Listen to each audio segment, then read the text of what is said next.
May 15th to order, 2007. Will you please stand to say the Pledge of Allegiance with us? I pledge allegiance to the flag of the United States of America and to the republic for which it stands, one nation, under God, indivisible, with liberty and justice for all. Will you please call the roll?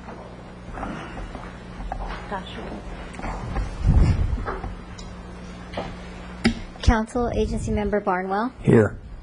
Balcony. Here. Horton. House. House. Here. Schneider. Williams. Here. Mayor. Chair Bloom. Here. Okay, you want to read the first ceremonial item? Item number 1, proclamation declaring May 18, 2007 as a National Endangered Species Day. Okay, since Das is an endangered species, we're going to let him do this. Das? That's a good thing. I mean, a good lover thing. of endangered species, that is. Very iconic. Yeah, and you might pull that around, that microphone around Das, so you can be heard on the television. There you go. I'd like to present CEC with this proclamation. Whereas the United States Senate unanimously declared May 18th, 2007 as Endangered Species Day, and the Watershed Restoration Program of the Community Environmental Council has organized the second annual Steelhead Festival. It's time to go whoopee. On the weekend on May 18th to showcase a local endangered species. And whereas Santa Barbara is home to a diverse range of unique animals and plants, including several rare and endangered species such as the California condor, the Channel Islands fox, the snowy plover, the western snowy plover, that should be, the California brown pelican, and the Southern California steelhead trout. And whereas Santa Barbara's many environmental organizations, concerned citizens, and others are committed to habitat and species protection, and whereas the City of Santa Barbara is very supportive of the protection of endangered species in the places they call home, as well as the Watershed Restoration Program and the work it does for endangered species, and whereas the Santa Barbara Steelhead Festival is well known for its purpose of raising awareness to help preserve an endangered species and its habitat. Therefore, she, Mayor Marty Bloom, by virtue of the authority vested in her as mayor of the City of Santa Barbara, do hereby proclaim Friday, May 18th, 2007 as Endangered Species Day in the City of Santa Barbara, with special recognition of the Watershed Restoration Program's ongoing contributions. Right.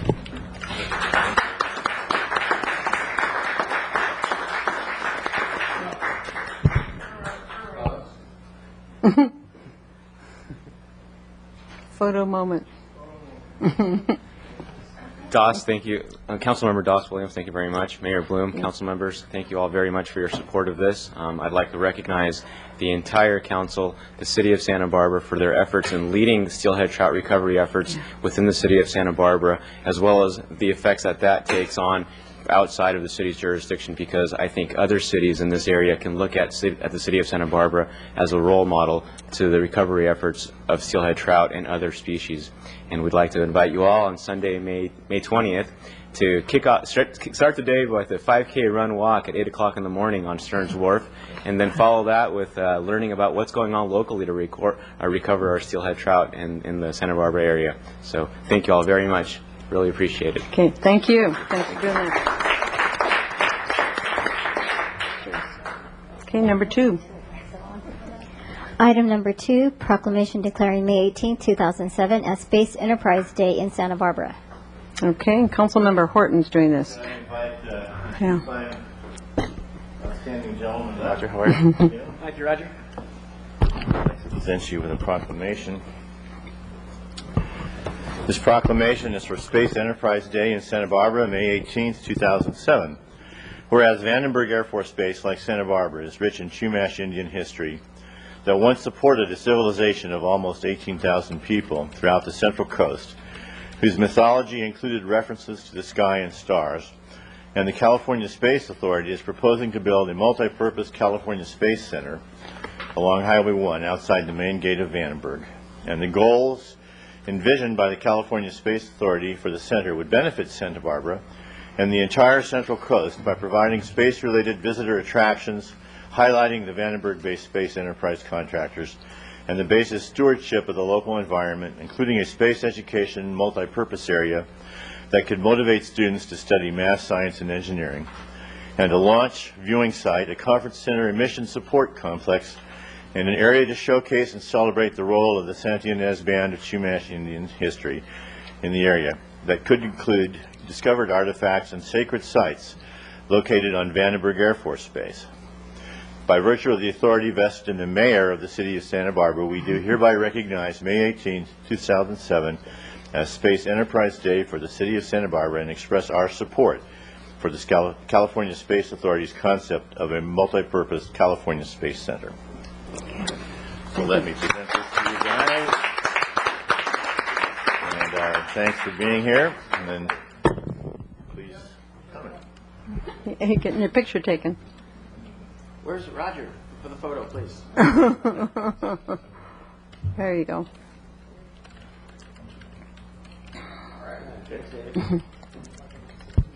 Thank you, Councilman Horton, Mayor Bloom. I just want to especially recognize both of you for all of your hard work and all of your support in putting this program together. It's an exciting day that we have planned, and it's interesting that it occurs on the same day as Endangered Species Day, because indeed, Space Enterprise really is, I think, an essential component of our business ecosystem in the county, and the kind of jobs that it's going to create and the sectors that it's going to empower is going to be essential to our quality of life, and creating the kind of head of household jobs that SBIA has been a leader in promoting and advocating. And so I just want to express my appreciation and encourage all of you who may or may not know too much about Friday to attend the luncheon, and I think many of you are attending the breakfast, and we're really appreciative of the city's support. Okay, are you going to invite the public too for the luncheon? Yeah, the luncheon Yes, we're on television. at 11:30 at the Santa Barbara Airport in the Signature Flight Support Executive Hangar right behind the Elephant Bar is going to be the venue where we're going to be showing Vandenberg launch videos.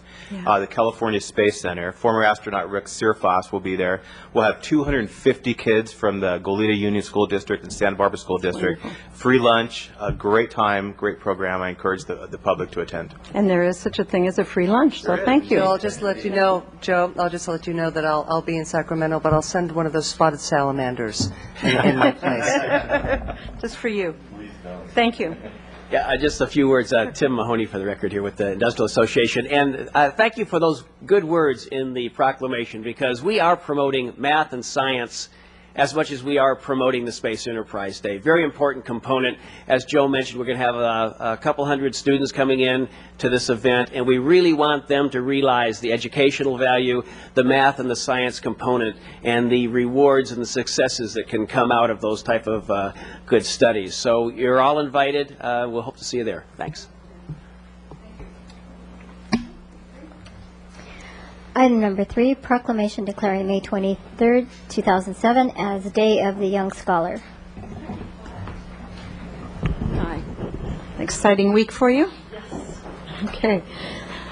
In recognition of academic achievement and financial need, funds for scholarship and loan aid have been generously provided by businesses, corporations, service organizations, private foundations, and individuals in our community through the Scholarship Foundation of Santa Barbara and the Santa Barbara Foundation. The future of the city of Santa Barbara, and indeed the nation, rests with the young people who will be our leaders and community contributors of tomorrow.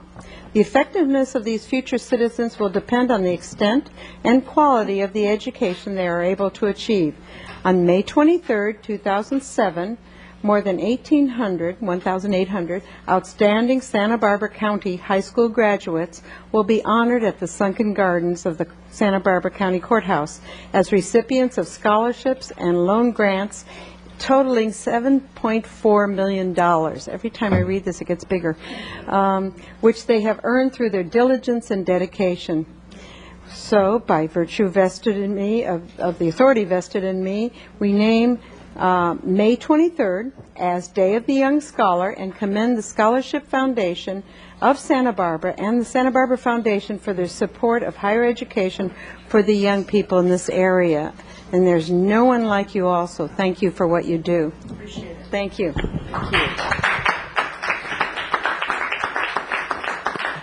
Thank you. thank you for a minute to address the council and the mayor and for this proclamation. And the Scholarship Foundation of Santa Barbara has enjoyed many years of support from the council, and in fact has been in existence for 45 years this May. So $7.4 million this year that we'll be giving away represents, you may not know, a record for the nation. Santa Barbara is the largest provider of community scholarship aid in the nation. So we're pleased to be that vehicle for generosity for all sorts of individuals and foundations and corporations and organizations in this community. Thank you for your support, and thank you for helping us get the word out to all of the students in Santa Barbara City in particular about the opportunity to have financial aid for a 2-year college, 4-year college, vocational school, graduate school, and medical school. Wow. Thank you very much. We have a lot of grateful parents around, so Thank thank you. Okay, changes to the agenda? Yes, there's one, Madam Mayor. Okay. We're going to be removing the last item, the closed session item 18. It'll be rescheduled at a later date. Okay, item 18 will be taken off for a later date. There we go. Our meeting just got shorter. That doesn't mean you can talk more, folks. I just thought I'd mention that. Public comment. We have 2. Are there any others? Okay. Bruce Burnworth will be followed by Kent Epperson. Hello? Hello. Madam Mayor and members of the council, I've been working hard with staff to try to resolve this issue, and we haven't quite got it resolved yet. We've actually come to a disagreement, which I feel that the council needs to take a look at. First of all, I'd like to address that there are 3 rumors out there, all 3 of which are not true. One is that somehow I'm going to sue the city. Another one is that this grading permit that I've applied for is somehow related to development of the property, which is not true. It's only for adding a berm so that I have less noise at my house associated with the freeway. And the third one is actually a rumor going around my neighborhood that somehow I'm going to build high-rise apartments on the property. So all 3 of those rumors are not true. Overall, I think the MPO update is a good thing. It's a community working together to establish some set of rules that everybody can understand and deal with. However, I'm being caught in the implementation of that. And I'd like to call your attention to the very last page of what I turned in, which is a little schedule. This shows the first reading of the MPO update, the adoption of the MPO update, and then its effective date in June. My grading permit, which was applied for on May 3rd, would normally have been issued within a couple of weeks, well before even the effective date of the ordinance. And I feel strongly that since the ordinance is not effective yet, that this grading permit should have been processed through the normal process and issued well before the ordinance becomes effective. As far as I know, my permit is probably the only permit that would ever fit into this classification. Anything else that's in the ABR process would not fit into this group. Anything that would have to go to ABR is not in this group. My permit right now does not need to go to ABR. It could be issued quickly. In fact, in 2001, a similar grading permit for the property was issued in 11 days. So what I'd like to do is have City Council take a look at this issue. I provided you lots of information here, and I know you can't make any decisions today, but I would like you to consider this and hopefully put it on next week's agenda so you can make some decisions. Okay. Thank Well, you. we'll look it over. We also can't discuss it either. So, thank you. Okay, Kent Epperson. Thank you, Madam Mayor and members of the City Council. Happy Bike Week. And tomorrow, of course, is Bike to Work Day. And I want to congratulate the city for all it does to encourage bicycling. I'm actually here representing Traffic Solutions, of course. Wanted to put in a little plug on the Team Bike Challenge. That's an event that we put on during the month of June. Of course, several of you formed a team last year. However, I believe your performance was a little less than stellar. So I'm here to encourage you to log all your trips this year, because I know you were bicycling a lot, but you just may not have logged your trips. Everybody up here is saying, well, I did my part. So I don't know what happened. You were holding the whole team, I think. But well, we'll try. But at any rate, I wanted to put in a plug for the Team Bike Challenge. The way it works is that 5 individuals join together, form a team. They log on to trafficsolutions.info. That's our website, trafficsolutions.info.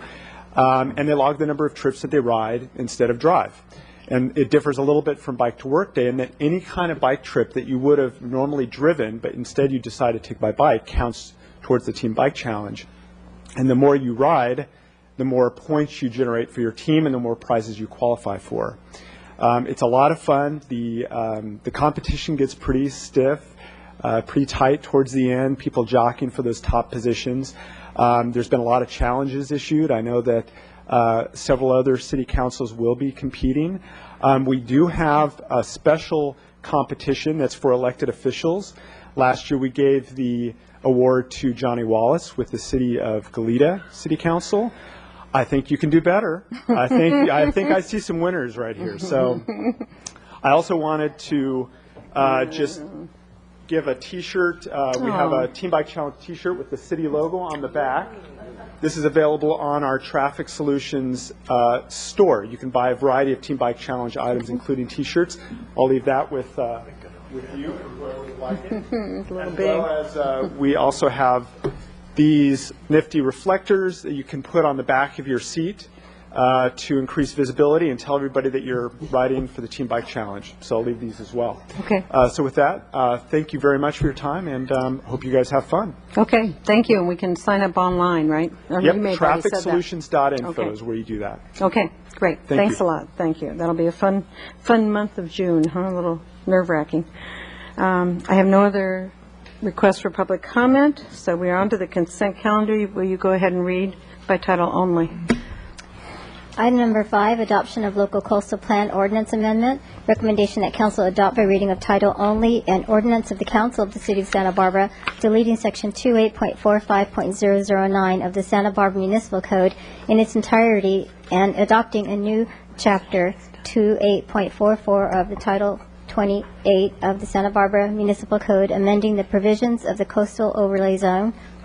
Item number 7, introduction of ordinance for lease of city attorney's office space at 740 State Street. Recommendation that council introduce and subsequently adopt by reading of title only an ordinance of the council of the city of Santa Barbara authorizing the city attorney to execute amendment number 2 to agreement number 16332 with BDC Management as agents for the owners to extend the term of lease for the city attorney's office at 740 State Street, Suite 201, commencing in August 2007 and ending in August 2012. And item number 8, Clean Beaches Initiative Proposition 50, grant for the Laguna Watershed Study and Water Quality Improvement Feasibility Analysis. Recommendation that council adopt by reading of title only a resolution of the council of the city of Santa Barbara authorizing the Parks and Recreation Director to enter into an agreement with the state of California for $200,000 in grant funds from the Clean Beaches Initiative Proposition 50 Clean Beaches Grant Program administered by the California State Water Resources Control Board pursuant to the Water Security, Clean Drinking Water, Coastal and Beach Protection Act of 2002 for the Laguna Watershed Study and Water Quality Improvement Feasibility Analysis. Okay, that was reading by title only without objection. We'll Move wait the- for the reading. move the consent calendar. We've got item 9 to take off. And take out item 9. So you move the consent calendar without item 9, and then I'll let you explain. All those in favor, please say aye. Aye. Now we'll take item 9 item- off. Will you item go 9. ahead and read Second. the title? Go ahead and read the title of it, just so we know what it is. Item number 9, approval of map and execution of agreements for 1627 and 1631 Loma Street. Okay, Mr. Horton. The city attorney has advised me that I need to state that my residence is within the circle of influence, and so I can't participate in the voting on item 9. Okay, that's on item 9. We have a motion. Move it. And a second. Okay, all those in favor, please say aye. Aye. Oppose? Abstain? Abstain. Okay, there you go. Well, we just took care of 12 items. That was good. Report from the Finance Committee. Madam Mayor, the Finance Committee met today at 11. We discussed some finance reports, and we reviewed some requests from outside organizations, and we will be referring these on to council at a later date. Okay, good. Thank you. Item number 13. Item number 13, School District Property Task Group. Okay, Mr. Olson. Thank you. Whoops. We're falling apart around here. Thank you, Madam Mayor and council members. This proposed task group with the school district comes about following the discussion that was held at the last joint meeting of the City Council and the school board last January. And this was in response to a status report on a feasibility study that had been prepared for the school district concerning their surplus school site in Hidden Valley, and various options for either development of it or the future of it in some form. So what we're proposing today is that council appoint 2 members to serve with 2 members of the school board on this task group and begin the conversation and work outlined in the attachment of the report. Okay, thank you. Okay, and looking through, I think we have Mr. Horton. Do you have an interest in this? I do. Okay. And then we needed somebody who has planning background for the other person, not that you... I would be interested if the council is interested. I don't think there's a person on here who's not interested. No, I actually am not. You're not interested, okay. So I'd like There's one. Mr. Horton and Mr. Barnwell, if that's all right with you, Madam Mayor, and maybe yourself. Okay. That's okay. Okay. Well, Is there a second? No second, okay. Oh, second that. I'll second. I'll second. Okay.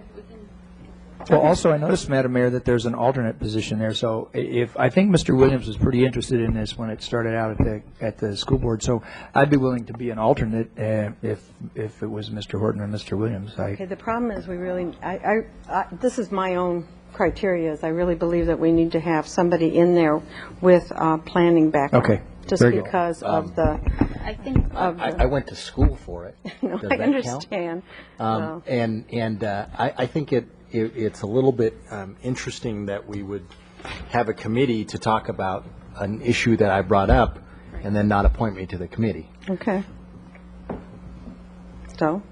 Well, Actually, we've been talking about this for many, many, many years, but, I'm happy to amend my motion, but Madam Mayor makes a good point. Tell me what your motion was again. I forgot. It was Mr. Horton, Mr. Barnwell, and yourself. Oh, okay. Okay. We have a motion and a second. Ms. I second it for discussion, but Okay. I do want to, this was Councilmember Williams' idea know. at a public meeting, so I think that, any other time we've had one of us come up with an idea and for others to follow through on it and be a participant, usually the person who had the idea is part of the group, so. Right. Well, Madam Mayor, you've got the planning background, so you could fill your own criteria there, and I would respectfully bow out and let Mr. Williams take my slot, if that's okay with everybody else. It's not like I'm going to lose any sleep over it, and I know. I've certainly attended a lot of land use meetings in my day, so. I know.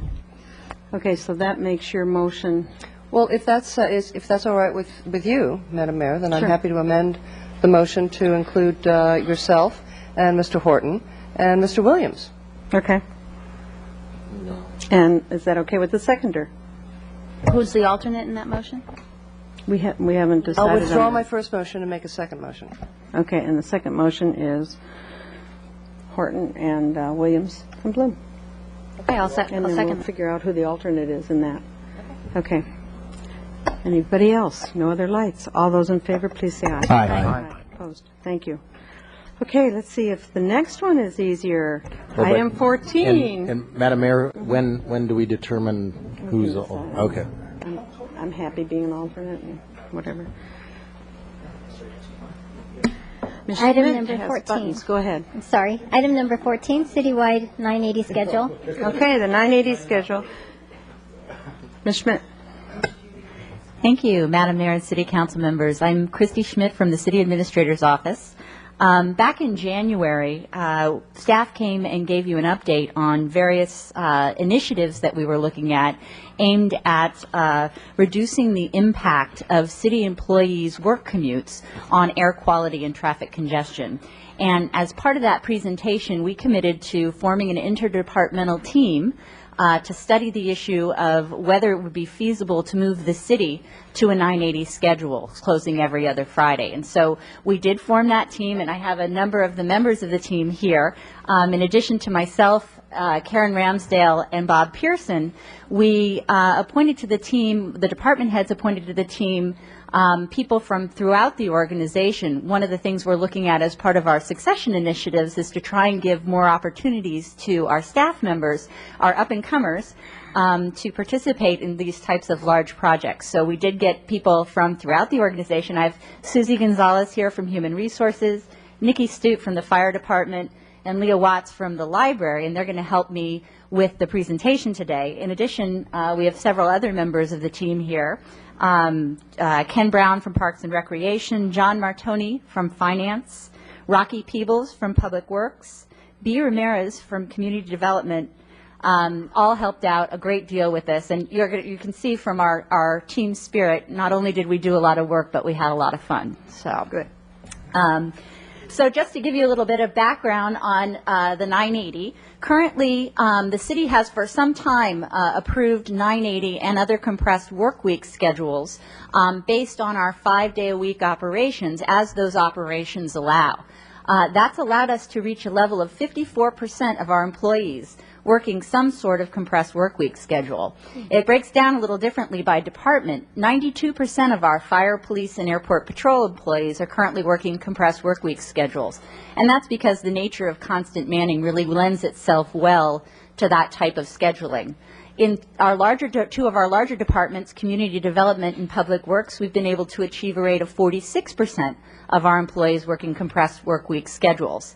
However, in our other city departments and divisions that are smaller or have different staffing needs, we've only been able to get to 22% of our employees participating in compressed work week schedules with our existing operations. Under a 980 schedule, we would be, rather than trying to fit 980 schedules and other compressed work week schedules within our existing operations, we'd actually be changing our operations to better accommodate compressed work week schedules. So we'd be open the same number of hours, 80 hours in most departments and divisions, but over 9 days instead of 10. That means that most counters, operations, and offices would be open an extra 4 hours Monday through Thursday, and we would be closed on alternate Fridays. There are several reasons why we would close on alternate Fridays. One is that we've really pretty much reached the limit on our ability to, with staying open both Fridays, on our ability to grant 980 work schedules and other compressed week work schedules. We still have 440 employees who are working traditional 5-day work weeks and are commuting at peak hours 5 days per week. We're committed to being a leader in city work trip reduction, and we've set a goal of having 75% of our employees on some sort of flexible scheduling arrangement. So this would help us go a long way toward meeting that goal. Some of the benefits of, there are several benefits to a 980 schedule that we hope to achieve. First, we would have extended customer service hours Monday through Thursday. So right now, most of our offices are open 8 to 5. You can't do city business before office hours or after office hours. By extending on either side of our office hours by another half hour, we'll be able to allow people to do their business before and after work Monday through Thursday. And those are our busiest customer service days anyway. So in most of our city departments, all of our city departments, we will have the same total number of customer service hours. And actually at 630 Garden, there'll be more customer service hours, and we'll go over that. We have the potential to eliminate 22,800 one-way commutes per year if we do this. That would be the maximum. And so we would hope to see reduced congestion and air quality on the freeways, of course, on those Fridays that were closed. That would be, we think the benefits of this will actually increase even more as we expect more of our employees will be commuting from outside the South Coast Santa Barbara area in the future. We also think that we'll see a reduced impact on freeways and surface streets and congestion Monday through Thursday from our employees. We're going to be able to start people earlier and have them work later, and we'll have people starting as early as 6 o'clock in the morning, really getting them off out of the traffic flow early mornings and late afternoons. We think it'll be a benefit for recruitment and retention if we can offer our potential employees a 980 schedule, again, even more so as we are trying to attract more employees from outside the South Coast area. We believe that there's the potential for some energy savings, although it's hard to quantify exactly what that'll be. We'll go back, if you approve this a year from now, and take a look and see if we've achieved any energy savings, but we do expect that we will see something. In addition, another benefit of this is with 54% of our employees currently on compressed work week schedules. Those are, each employee has flex days off that impact operations during the week. By going to a 980 schedule, closing every other Friday and consolidating those flex days to that Friday when we're not open, we hope to have a positive impact on the operations when we are open. I'm going to actually have some of the interdepartmental team talk a little bit about the work that we did as a committee. But I'll just give you a little overview. We surveyed other cities that have a 980 schedule. There are quite a few cities that have had this in place since the 1990s, and so we wanted to go out and ask them what their experiences with trying to implement a schedule like this were. We met with each department and each division throughout the city to identify the impacts of a change to a 980 schedule and what that would do to their operations. We sought input from our affected employees and from the affected employee groups. And we developed a couple of documents. One was the 980 work schedule policy dealing with our personnel issues related to the change, an implementation plan to follow, identifying challenges and solutions to the challenges if we do implement, and also a public information campaign to really try and get the word out if you choose to do the 980 schedule about so that everybody knows that this is happening.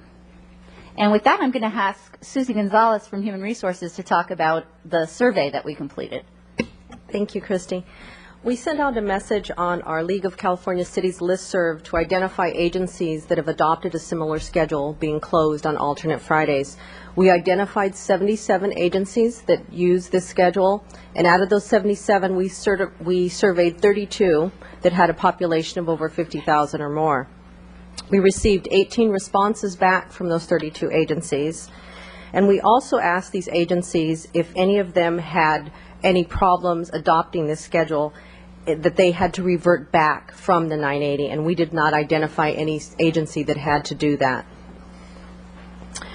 We asked other cities, as we also asked them which operations remain open, and the results of the survey determined that typical operations that remained open were fire, police, patrol services, recreation programs, community centers, water and wastewater plants, libraries. And although these operations remain open, the 980 is used as much as possible whenever they can. We also asked which operations remain open with minimal staffing, and most agencies indicated that they keep minimal staffing for custodial and maintenance services for city facilities, as well as construction and building inspections. We asked about the impacts on customer service, and the responding agencies indicated that there were some problems initially, like citizens showing up on closed Fridays, but those problems were soon resolved. Most agencies reported that the customers reacted very positively to this new schedule, especially with the extended hours on the Monday through Friday. With regard to employees, some individual employees had resistance at first, but now everybody loves it. Some agencies even reported that there's no way that their employees would give up their 980 now that they have it. Most report positive impacts on morale and recruitment. Most report positive impact, if any, on productivity, and some even report a reduction in the amount of their sick leave usage. The advice that these agencies gave us for a smooth implementation was to make sure that we had a thorough public information campaign and to make sure that we work out any payroll issues in advance. Thanks, Susie. Thank you. Now we're going to ask Nikki Stute to talk about our department and division level meetings. Committee members met with department heads to discuss the 980 schedule to determine any impacts that would be on specific departments and divisions. We identified challenges related to the implementation of the 980, and we brainstormed solutions to these challenges. We also helped departments identify any deadlines that may need to be changed, and also identify impacts on citizens who visit these departments. The compiled list of the challenges and solutions has been included in your staff report. The process helped us to determine all the impacts on the operations and to determine that these impacts can be accommodated. We also concluded that being closed on alternate Fridays would not have a significant impact on the operations that will remain open.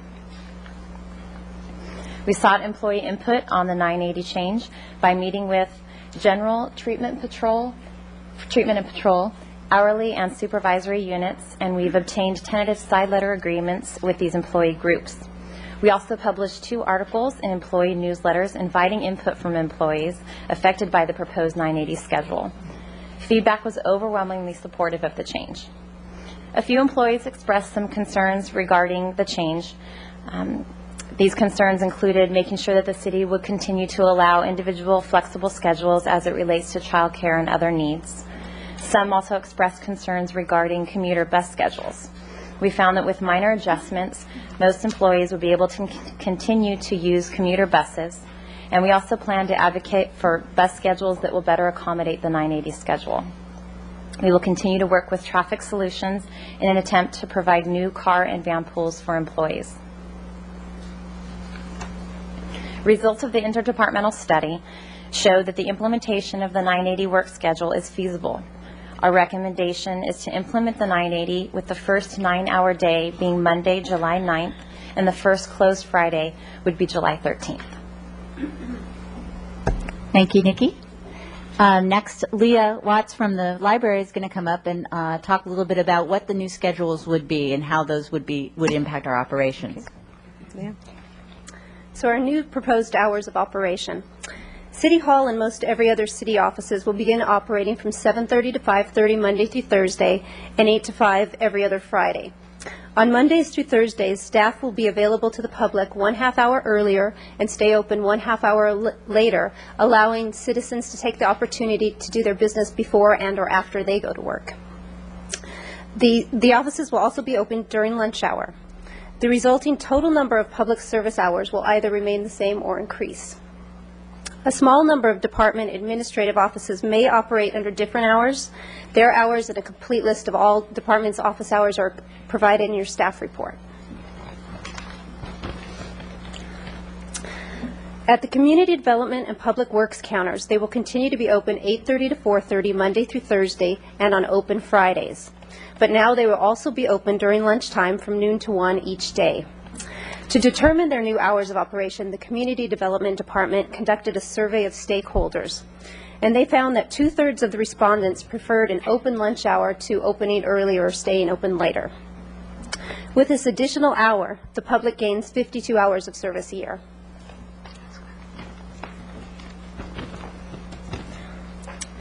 There are some city operations and services that will not be closing on alternate Fridays. None of the emergency or public safety offices will close. Police, fire, and patrol operations, the waterfront, water and wastewater plants, the library, recreation programs and community centers, and the city attorney's office will all remain open. All of these operations will attempt to schedule employees on a flex schedule as much as possible. For example, at the library, we already have extended service hours. We are open to the public 7 days a week for a total of 63 hours.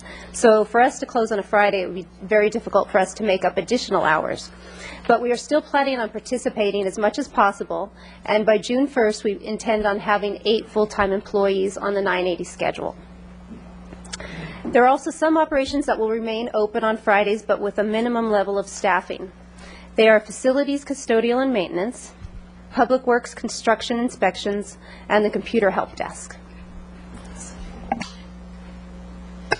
Okay. One of the things that we learned from our survey was how critical it is to have a good public information campaign. So if you do approve the 980 schedule, starting tomorrow, we're going to start that public information campaign, go through the rest of May and all of June. That would include 3 focus areas. One would be citywide. Let's see here. And some of the things we're planning citywide is to do a press release, have flyers and brochures at our citywide counters, put ads in the newspaper, ads in the city administrators' reports. We're planning to put notices on Channel 18, City TV, as well as do a segment in Inside Santa Barbara for June. We'll be posting signs, having notices on our webpage, sending letters to community organizations that work with the city, sending notices to our board and commission members. The second level of focus would be at the department level. We'll expect departments to be putting in ads into their department level newsletters, in their department-specific publications, such as the Recreation Guide, and sending letters to their industry groups and trade groups that they're involved with. Finally, an ongoing communication is going to be very important, so we're working on setting up the website so that it will always say whether we're open or closed that Friday, and have a link to all of our open and closed Fridays and our office hours, so that will be new. And we'll be setting up our phone system so that when someone calls, they can get a list of closed Fridays and know what our hours are. So that's the information campaign, and that's what we would start next. In addition, we're actually going to be, we've just recently set this up, we're going to be using this opportunity, if you approve the 980, to hold employee meetings to really go talk about all sorts of things related to work trip reduction. We have 2 meetings that we have tentatively set up in June to talk about not only flexible schedules in the 980, but also telecommuting, alternative transportation methods. We're going to have Traffic Solutions there, and they'll be looking at establishing, working with employees to set up van pools and car pools. So we're going to use this 980 to really talk about work trip reduction with our employees in general. So that concludes our presentation, and if you have any questions, I'd be happy to answer them. I want to again thank Team 980 because they've really done a great job on this. And they have a lot of work to do if you do approve it. That's right, and they have some nice buttons, too. Ms. Falcone. Thank you, Madam Mayor. I think this is, you've run a really good campaign, complete with buttons and all. I mean, look at that. I was very curious about the public outreach and what you had done to date. I think that you've answered that in that your campaign is actually going to go out to folks who are going to use the service or not use the service after we approve it. But it sounds fairly complete. Did you do any other surveys besides the ones to the customers who came into the community development counters and so forth?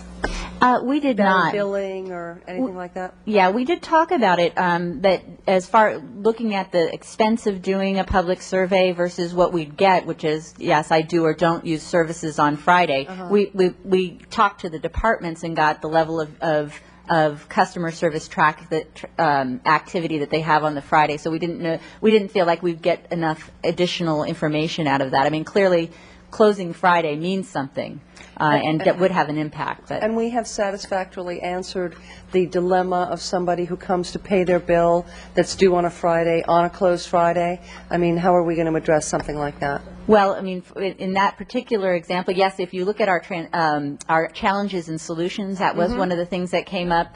We do have a drop box out in front of City Hall that people can leave their payments in.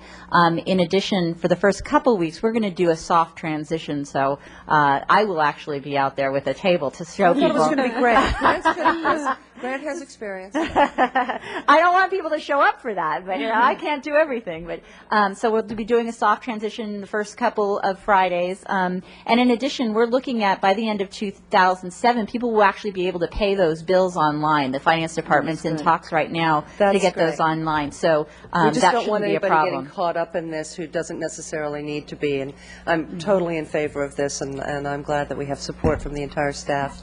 Thanks. Mr. Horton. I think it's a good idea. Always have. I would like to ask staff if it's feasible to approve this proposal on a one-year basis with a review.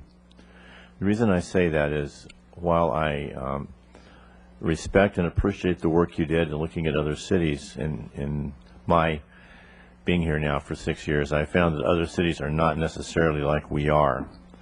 I also have had a couple people mention to me that when they're very pressed on certain things, permitting and stuff, they like to be there on Fridays. And I realize there's ways around that, and there's all kinds of things that you can do. But nevertheless, I would be more comfortable if we could proceed ahead today, which I'm happy to move that right now. Okay. And but with the caveat that you would bring it back to us in the year, if that's a reasonable thing, and give us a report before we make it final. Okay. Mr. House?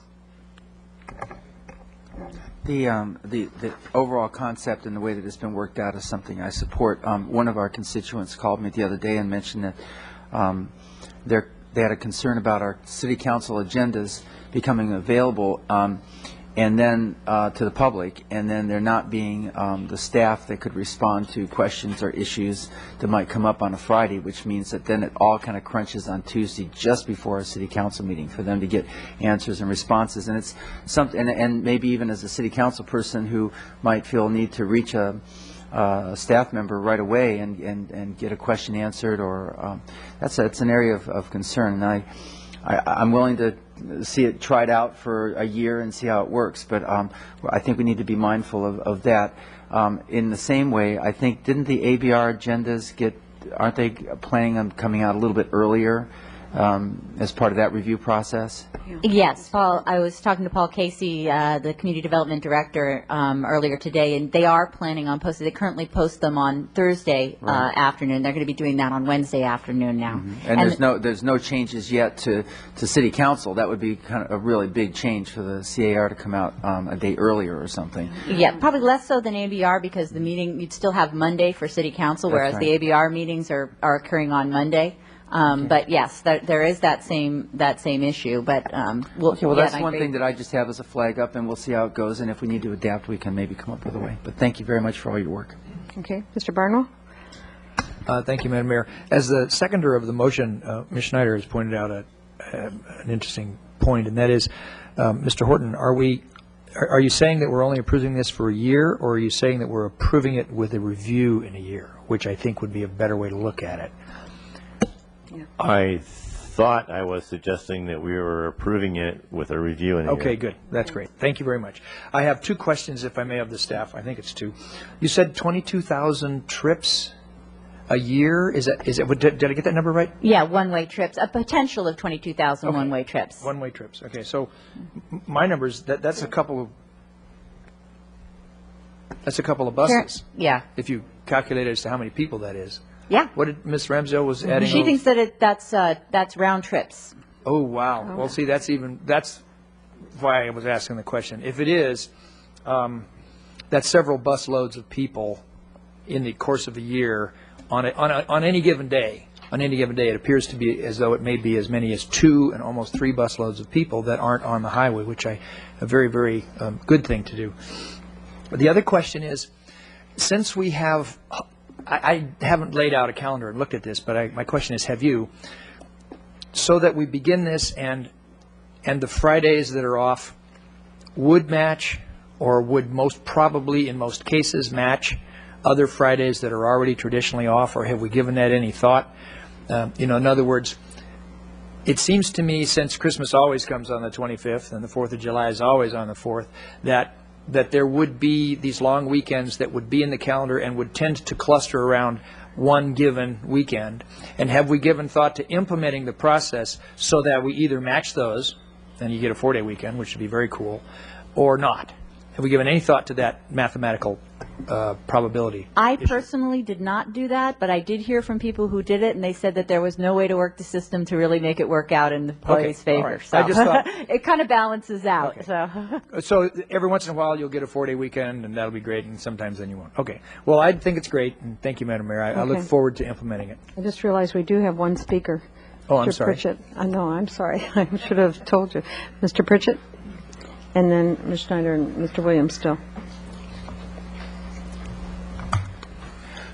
Good afternoon. Thought this would be more popular with public comments. The outreach is a great idea. It all depends, of course, on which newspaper you're referring to. Mr. Barnwell, as a lot of you know, I used to work for the federal government, and it was a 9 days every 2 week schedule. The staff loved it, and believe me, we figured out every angle to get the most combinations with holidays, and it doesn't matter which Friday it is. There's a lot of brains worked on that question. I think it's a great idea to shift to this schedule, especially to increase the availability to the public a half an hour at the beginning and end of the day, and most importantly through the noon hour. As for meeting agenda, most of them come out on Thursday, sort of mid-afternoon, so that I think people could get trained to ask the questions Thursday, or staff will be really ready for a lot of them on Monday. And it's a good idea. It saves energy, and I don't really see any other choice. That's the trend of the system. So, you know, one small step to keep traffic off the road. Remember, I'm in this traffic and circulation business now, and we appreciate that. Thanks. I forgot. I keep looking at you and thinking fish. So I got to switch. Sorry. Oh, I'm sorry. Never switch. It's just multitasking. Okay. Okay. Fish and cars. We'll see you at the Stillhead Festival. Okay. Thank you. Ms. Schneider. And then Mr. Thank you, and congratulations to the 980 team. It's good to see you all here, and I appreciate all the work that you did, and obviously for your benefit as well, but I think for the city's benefit and the community benefit, there's a lot there. One thing you didn't, Ms. Schmidt, about deadlines on Fridays, are we going to change and not have a deadline be on a Friday when we're closed? I mean, that would make the most sense, right? So Yes. Okay, so if there was one, it's no longer going to, because that seems kind of counterintuitive and productive. The trainings for staff and dealing with other forms of benefits is a fabulous idea, and I know, especially with the one-on-one improvements coming about, and the more we can do to even further reduce the car trips back and forth would be fabulous. I'm glad to hear that. And I can tell you from, we actually had an appeal, one of the many this past spring, where part of the issue with some of the confusion of the process had to do with the appellant trying to get to the Community Development Department and only was available before 8, during lunch, or after 5. And so some of that communication problems occurred because of lack of access to staff. And so this will certainly, I think, really help the community in terms of getting information and being available to them. So kudos to the Community Development Department for doing that, a special request and survey and following through on those responses. So I look forward to, of course, we might be in every other Friday once in a while to catch, but maybe not. We'll be checking email from home or something like that. But I really, congratulations on a really well-done proposal. Yeah. Mr. Williams? Well, if it's 44,000 trips as opposed to and I think that's important to be consistent, because that's how we measure it, as the one-way trips. That means it's 200, about 200, if you take out the vacation weeks and the weeks that people aren't around, it's about 200 every other Friday. And that's really significant, because if you look at the capacity and how much over capacity we are on the 101, it breaks down to about 500 per hour during those peak hours. So that's a significant chunk of what it could take to get congestion under control. And so I think that's a step in the right direction. We need to do a couple others, and of course that's only on Fridays. And so let's see if we can, through other means, attempt to knock them down by a few hundred on other days as well. Okay, thank you. We have a motion and a second. All those in favor, please say aye. Aye. Aye. Opposed? Very good. Thanks for all your work. You did a thorough job. Okay, item 15. Item number 15, fiscal year 2007, third quarter review. Okay, we have our third quarter review. Is this what you saw at the Finance Committee today? Okay, I thought so. Just wasn't quite, couldn't remember. Mr. Livingston is going to do this for us.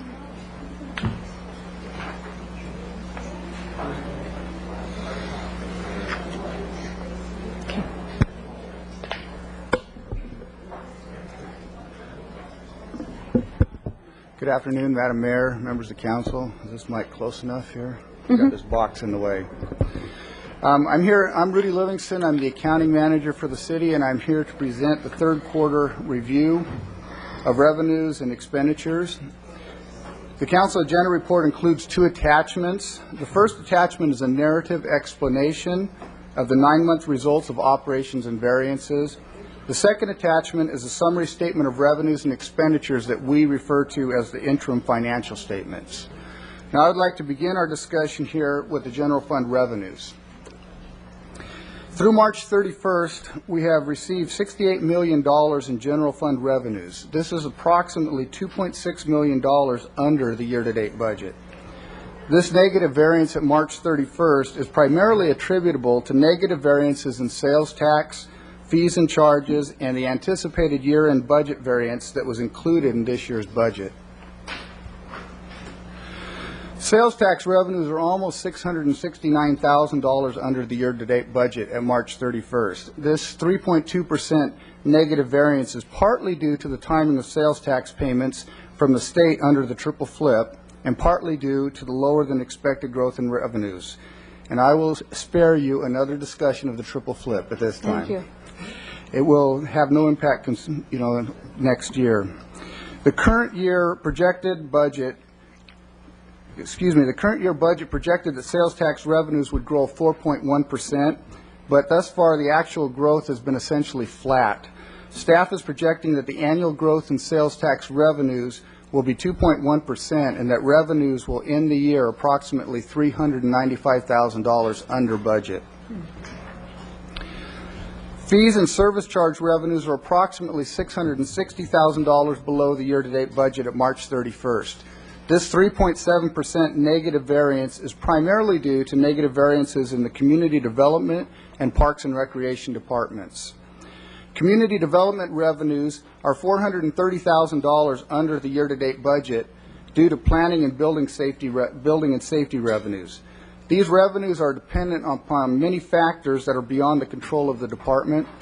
The recent slowdown in building and construction activity has had a significant impact on these revenues. Permit fees are not received until the permits are actually pulled, and consistent with other parts of the county and the state, the number of permits actually issued has decreased significantly this year. The department has also seen a decrease in the number of environmental reviews this year. Staff projects that community development revenues will end the year approximately $300,000 below budget. Parks and recreation revenues are approximately $250,000 below the year-to-date budget, but staff projects that revenues will meet budget at year-end. This negative variance at March 31st is primarily due to the timing of registrations for summer camps and classes that does not begin until May 1st. For the first time ever, the city has budgeted an anticipated year-end budget variance as revenue this year. This is a budgeting tool that is equal to 2.25% of expenditures, and it is included in miscellaneous revenues. No actual revenues will be recognized in this account, but rather the negative variance will be offset by the actual favorable variances in other revenues. As you can see in this next slide, non-departmental revenues are projected to end the year $1.1 million below budget. This is primarily due to the budgeted year-end variance, as well as projected negative variances in sales tax and real estate transfer tax. At this time, staff projects that total general fund revenues will end the year approximately $600,000 to $1 million under budget. I'll turn our attention to the general fund expenditures. The table that you see is a summary of the general fund expenditures and encumbrances for the 9 months ended March 31st, 2007. The year-to-date budget is 75% of the annual budget.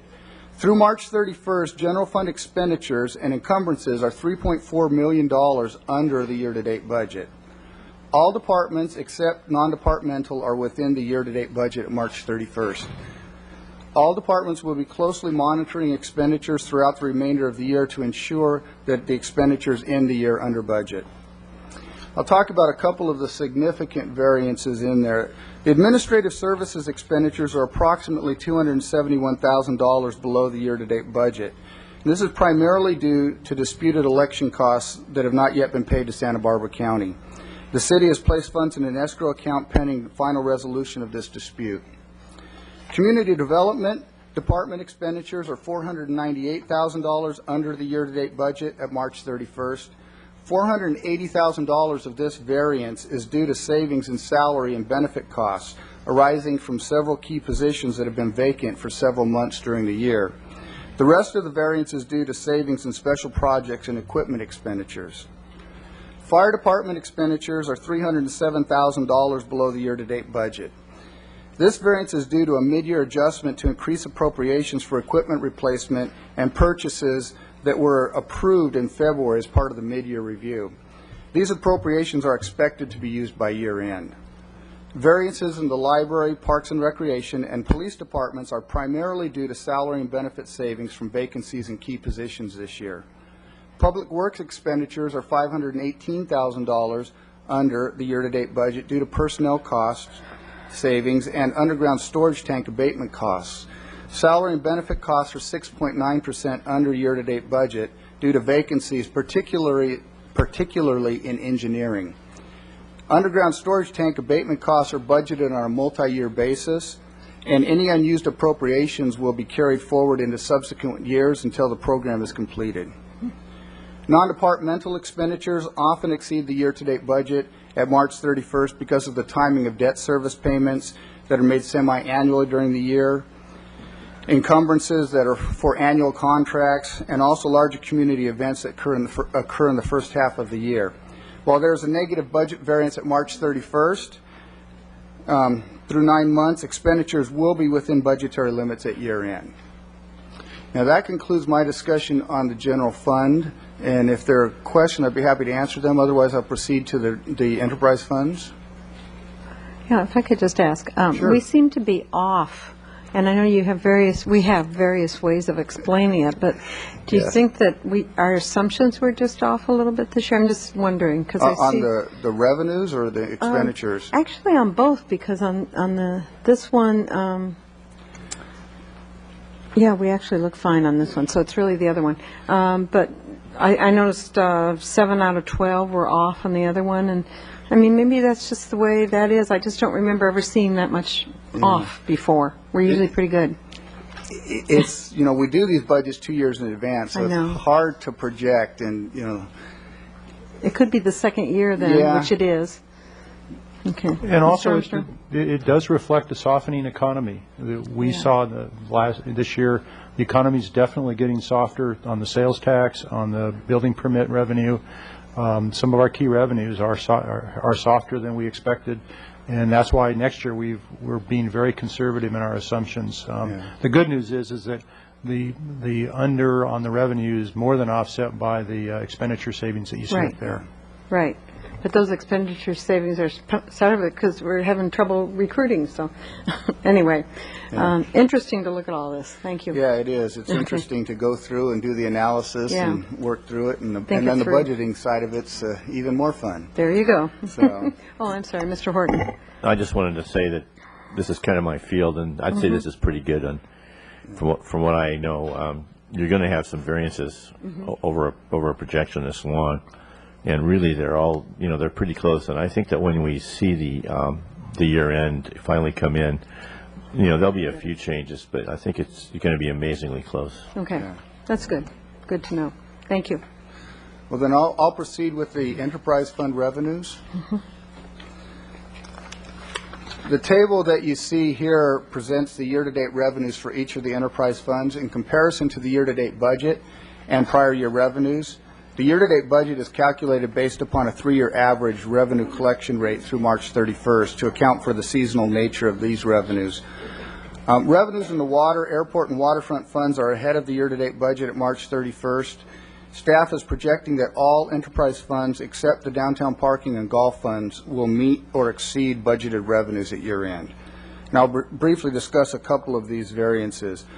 The water fund revenues are $745,000 ahead of the year-to-date budget, and the primary reason for this variance is the extremely dry weather conditions that we've been experiencing this year. Downtown parking fund revenues were approximately $357,000 below the year-to-date budget. Staff projected a $1.8 million increase in revenues this year from a rate increase that was implemented last year. It appears that those estimates were overly optimistic.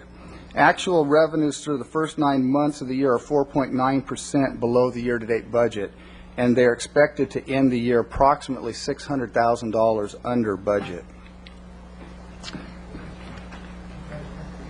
Sure, go ahead, Mr. How do those compare with prior to the new rate implementation? Are we making as much money now as we had been under the old rate? So the rate increase has actually caused a reduction in use, and are we anticipating that over time the pain will be ignored? Yeah. In fact, if you look at the schedule up there, you'll see that the revenues this year are 15.5% ahead of the prior year revenues at this point. So the rate increase has had an impact. But staff has they've just seen a little bit longer of an acceptance period by the people that park there. Some of them go to free lots off of the street, free street parking, and take their chances with the parking tickets and things like that, rather than going into the. Have parking tickets gone up? Where are they going?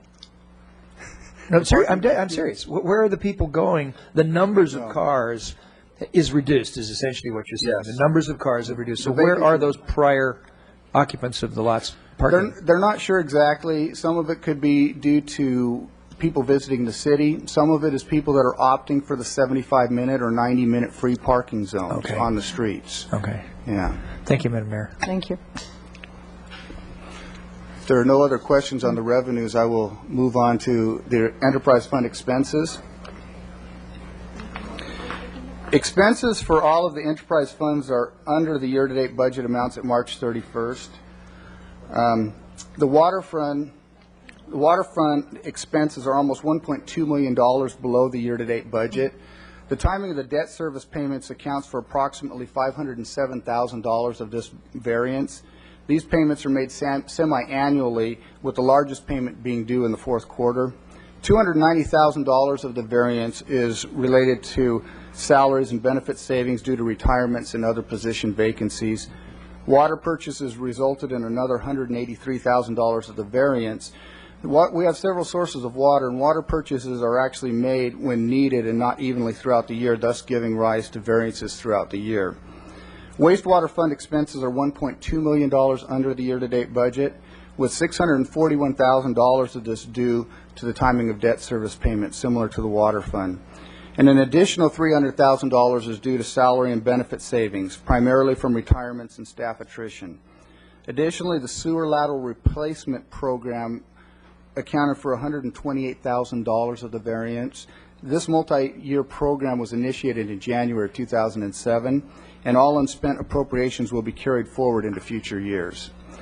The downtown parking fund expenses are $1.2 million below the year-to-date budget, and approximately $119,000 of that is due to savings in salaries and benefits, but the bulk of that is due to several long-term capital projects that will be completed over the next few years. The staff projects that the expenses will end the year approximately $600,000 under budget to ensure that savings are actually in line with whatever the revenues come in under budget, so that they will offset any revenue shortage by savings and expenses. Golf fund expenses are 7.3% under the year-to-date budget at March 31st, and this variance is primarily due to fixed asset expenses and the golf course improvement plan project that will be completed over several years. This concludes my report, and I would be happy to answer any further questions that you may have. Okay. Okay, does anybody have any questions? I see none. Good report. Thank you. Thank you. Okay. Item 16. Item number 16, Capital Improvement Projects Third Quarter Report for Fiscal Year 2007. Okay, Mr. Kelly.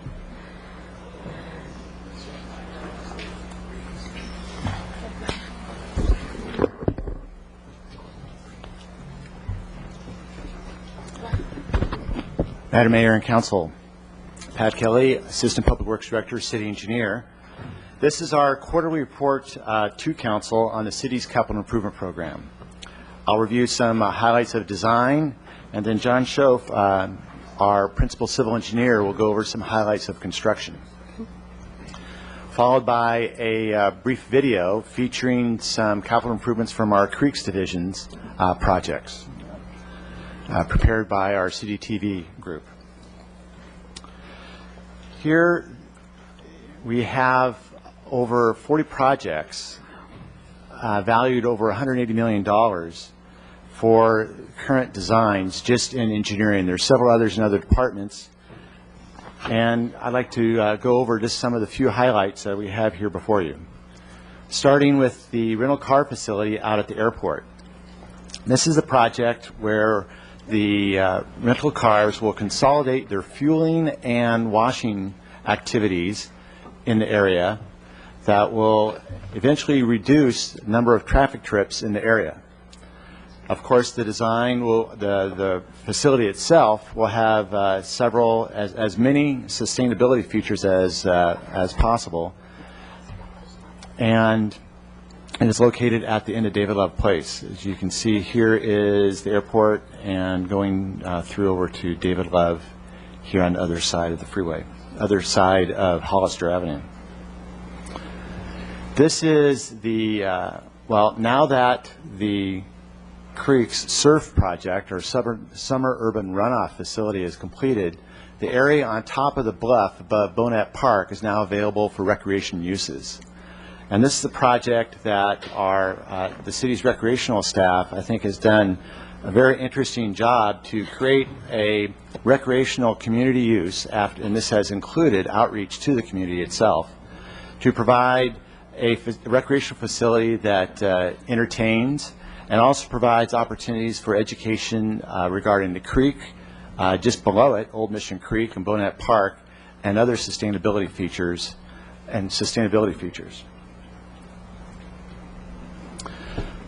This is an improvement to improve pedestrian passage from the Mesa neighborhoods over into the downtown. If you've ever driven up here, you'll see that there's many beaten paths in the dirt along the hill. The first phase is going to provide the access here from Miramonte up, so at least on the north side we'll be able to complete an important pedestrian link. At least on the north side, this is all being funded by Transportation Enhancement Improvement, 100% grant funds. Now, this isn't going to complete the job, however, but we're pleased that we were able to get grant funds to get this far. The next step will probably be to complete a segment below from Chino up, and then as funding becomes available, possibly build this link on the north side. Currently, right now, there is some access through here, through the subdivision here and some steps down. But with these two links, at least you'd have some concrete walkway all the way from the downtown to the Mesa area. Then also, as part of an idea to improve accessibility and ease of pedestrian use, is that provide access ramps here on the south side of the street. So we're it's a multi-phase project, one step at a time. We're pleased to be able to have the grant funds to move forward, and we'll be looking forward to improving the access in the neighborhoods. This is some more accessibility work. This is for new ramps on Aliso Street between De La Guerra and Alphonse Street here. And this is being funded by our Community Development block grants over on the east side of the street, east side of the city. And finally, our final feature for design is that the Carrillo Recreation Center is quite an attractive building from the front, but this is one of the seldom seen pictures from the back of the building. The mechanical and electrical systems are severely deficient. The seismic response could be improved, and accessibility at the rear and internally needs to be improved. This is a redevelopment agency project, and we're moving forward promptly in coordination with the recreation staff to complete this work. And at that, I'd like to hand it off to John Schoaf, Principal Civil Engineer, who will be going over our construction summary. Thanks, Pat. Madam Mayor, council members, my name is John Schoaf. I'm a Principal Engineer with the Public Works Department, and I have to tell you that I'm very pleased to be here to present this or take participation in presenting this item to you. It takes a lot of people to really make a successful capital improvement program, one as successful as what ours is, and it really does start with council. You guys give us clear direction, set good expectations of us, provide support, and too often we bring you some very, very difficult decisions which you need to make. This quarter, we have filed notice of completion on 6 different projects. Another 28 are in construction, a total value of $66 million. What the slide doesn't tell you is that we're on target to complete over $50 million this year of construction projects, public works improvements. Compare that to, say, 10 years ago when we were lucky if we completed 10. Next slide. This is a list of the completed projects that we completed in the third quarter. What I really want to tell you is about one of our P3 goals, and that's our change order allowances, our change orders on these projects. We averaged 2.2% on all of these projects. Kind of to put that in perspective, imagine doing your kitchen remodel, and with any one of, and you know how many decisions you have to make with that. Any one of these projects, any one of the smaller projects, we're making 100 times that type of decisions, on all of these projects, or even a larger projects, 1,000 times that decisions. Now, an average remodel of your kitchen usually runs about 37% over what you originally budgeted for it. We're at 2.2%. It was 100% over. First project, the Conejo Road and Lane wastewater main rehabilitation, $196,000. We were $7,000 under what our bid was. The project was to install a flexible sewer line that would prevent any kind of sewer spills in a very, very unstable landslide area. We used HDPE pipe. Has similar characteristics to the LDPE pipe or Tupperware. The project was especially difficult because it involved so much hand digging and so much hand work that was necessary. Next project. The next project is a signalization of the Ortega and Santa Barbara streets. This project was actually redesigned during construction. There was a parallel effort going on with to decide what kind of lighting standards would be used in the Historical Landmarks District, in particularly if there were going to be mast arms or if there weren't going to be mast arms on traffic signals. From a traffic engineering standpoint, mast arms are warranted here. From an aesthetic standpoint, mast arms aren't warranted here. So the engineering solution were bulb outs. It created a very beautiful intersection that is easy to cross and very functional. Next one, please. Pavement prep, not the most glamorous project, but I'm not sure if people can remember, what our pavement really looked like before Measure D.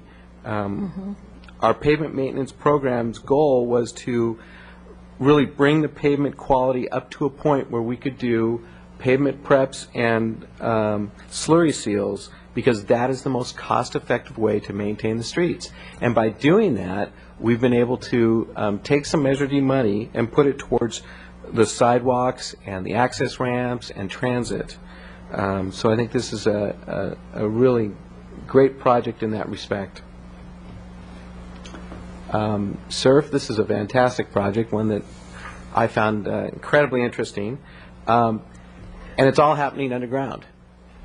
It's a pilot project that really took polluted urban water and diverted it through 3 different filters and then hit it with UV light to kill the bacteria. And then we put it back, then the water was put back into Mission Creek. Whenever you do a system type of a project, it's always difficult, and it involves a lot of tweaking to make the system right. And this was no different than that. Next project. As of last Wednesday, we won Project of the Year award for the American Public Works Association for this project, and you can see just by looking at it why we did. There's always people on that. This project just does so many things. It was actually the city's first daylighting project, where we took out a pipe and put in an estuary. And it has a bridge that goes across the Douglas Family Preserve. It has a revegetation. Over 5,000 plants were planted. Native plants were planted. We expanded the habitat. And we even put in a fish ladder that goes to the Arroyo Burrow. Next project. Campanile Hill. This is a pretty simple project, but I think a really healthy project. We took the single-phase electrical service, turned it into a three-phase electrical service, put in new motors, put in new pumps. Bottom line, much more energy efficient pumping station. Now I'd like to go through just some projects that were currently underway. And this is only 7 of our 28 projects that we have going on. This is the airline safety projects in conjunction with the relocation, or I should say the relocation of the main runway. This is actually night work that's being performed right now on taxiway G and J in conjunction with the relocation of the runway. There's a tremendous amount of projects that are going on that are providing safety features to the runway in addition to the terminal that's happening right now. Next one. One of my favorite projects is the pedestrian bridge on Mason Street. It's actually being fabricated and should be placed in a couple of weeks. This project provides for a separate bridge that goes across for pedestrians. And why it's so important in this location is that this is a traveled way by kids. And instead of having them, to go to school, and instead of having them forced out into the street and into a narrow area where it's pinched, a bridge is going to be along adjacent right through there, adjacent to the bridge, and allow them to go through it. It includes a couple of pedestrian lights. It also includes some sidewalk that goes through there. Real nice project. Another great project for pedestrians is the Montecito Street Lighting Project. This project lights Montecito Street from Milpas to the East Side Library. It provides those pedestrian lights that you see there, and pedestrian lights, overhang the sidewalk and are much lower. They provide, light for the pedestrians to walk. It also included some highway safety lights. Next, please. This is the inside of the Cottage Hospital storm drain. It's 10 by 10. Wow. It's huge. Really what this does will remove Cottage Hospital from a floodplain area and allow them to build their hospital. It is paid for by Cottage Hospital, and it will eventually be turned over to the flood control for their maintenance. Excuse me. The Elistero wastewater treatment plant is the next project. The wastewater treatment plant was built in the 70s, and wastewater is just an incredibly hostile environment for any kind of equipment or buildings. This is a picture of the new thickening sludge pump station. Try and say that 3 times fast. It has new VFDs, or variable frequency drives, which is a much more energy efficient way to drive a motor or drive a pump. The new, what you're looking at right there is, the thickening sludge basin. A new mixing system was also put in for the anaerobic digesters, which will produce more methane for the fuel cells, and it also reduces the residual amount of solids that we produce. Next, please. The last project that I just wanted to mention today was the Mission Canyon Road waterline relocation. It started yesterday. I should say it resumed yesterday after it was put on hold at the neighbor's request. The project's goal is to reestablish the reliable water service after the 2005 rains and a landslide knocked out the water main. It's funded by FEMA, and we should be completed by August. With that, I'd be more than happy to take any questions on any of the projects. We do have a video to show you, a short video on two of the Creeks projects that are just really fascinating projects. Okay. Should we go ahead with those and then have the questions, or do you want? Okay. Okay, Mr. Horton and then Ms. Schneider. On the Mission Canyon waterline, I think we're going to have a potentially serious fire year. Does that have to take until August? I'm sorry, I didn't hear the... On the Mission Canyon waterline, it's my belief that we have a serious fire year coming up. Does it have to wait until August? To finish. The Councilmember Horton, the project is currently underway right now. I understand that. Mm-hmm. We've taken precautionary measures for that the fire season that we're having, and particularly dangerous season. We have a water truck that is stationed up there. We are only opening 75 feet at a time. We have plates there on site at all time to cover the trench to allow evacuation if there's any kind of problems. And we'll have a fire station or a fire engine parked up there if we do have to close the road at any point. The water line was originally slated for last October or September when the residents came out and requested that we postpone it because of the fire season. I think it was particularly bad in October, November, September area. So we have a completion date of the 1st of August. That's our contract date. We actually believe that we can finish it quicker than that and get it done in July. But our contract date says August. Okay. Thank you. Ms. Schneider, do you have anything? Thank you. Bonet Park, the expansion project has been something that I know was delayed because of the surf project, but the surf project happened. It's finished, and so I'm just, and if you don't have the answers here, maybe something in writing to me later about what the timeline is, because we're still looking at plans before it goes out to bid. So I'd just like to know what the status of that project's going to be, and when, because people keep asking, when is it coming? Councilmember Schneider, yes, we're working with the Parks Department right now, and I can forward you a detailed schedule of when everything will happen. Thank you, and congratulations on your award. Yeah. Thank you. Nice. I think we're ready for a video. Oops, Mr. Williams. Sorry. I just want the Carrillo pedestrian walkway project.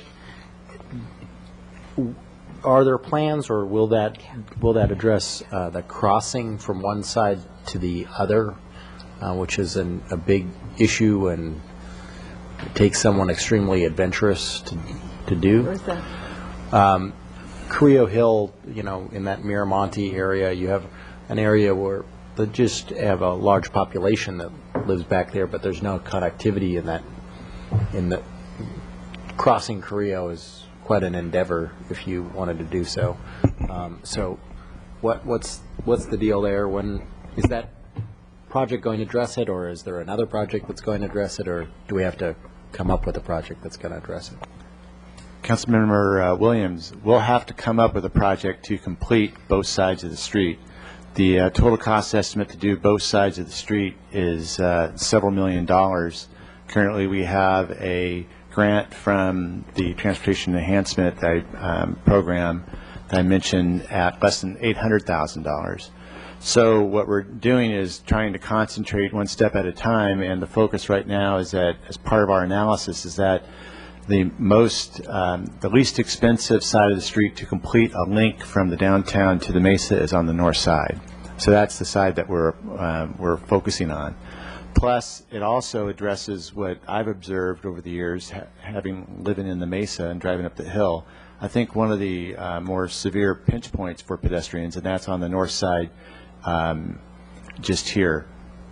and I believe that that's going to be a significant improvement.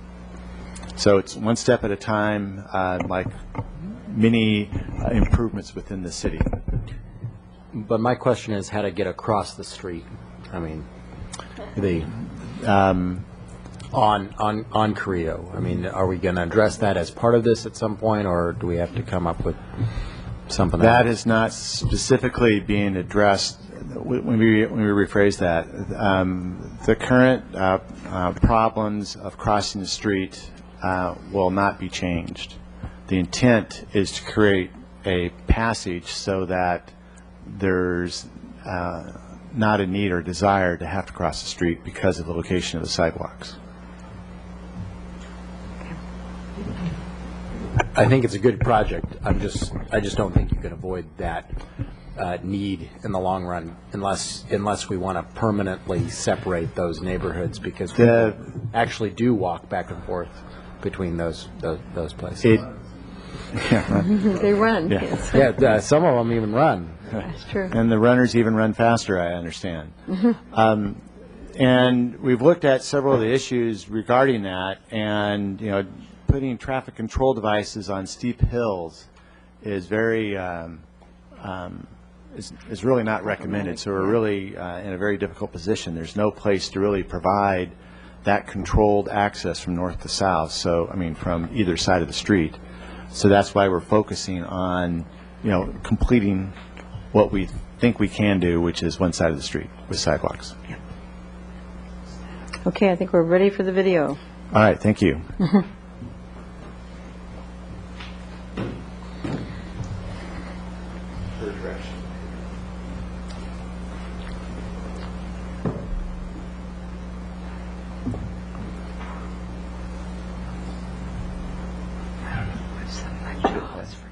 There we go.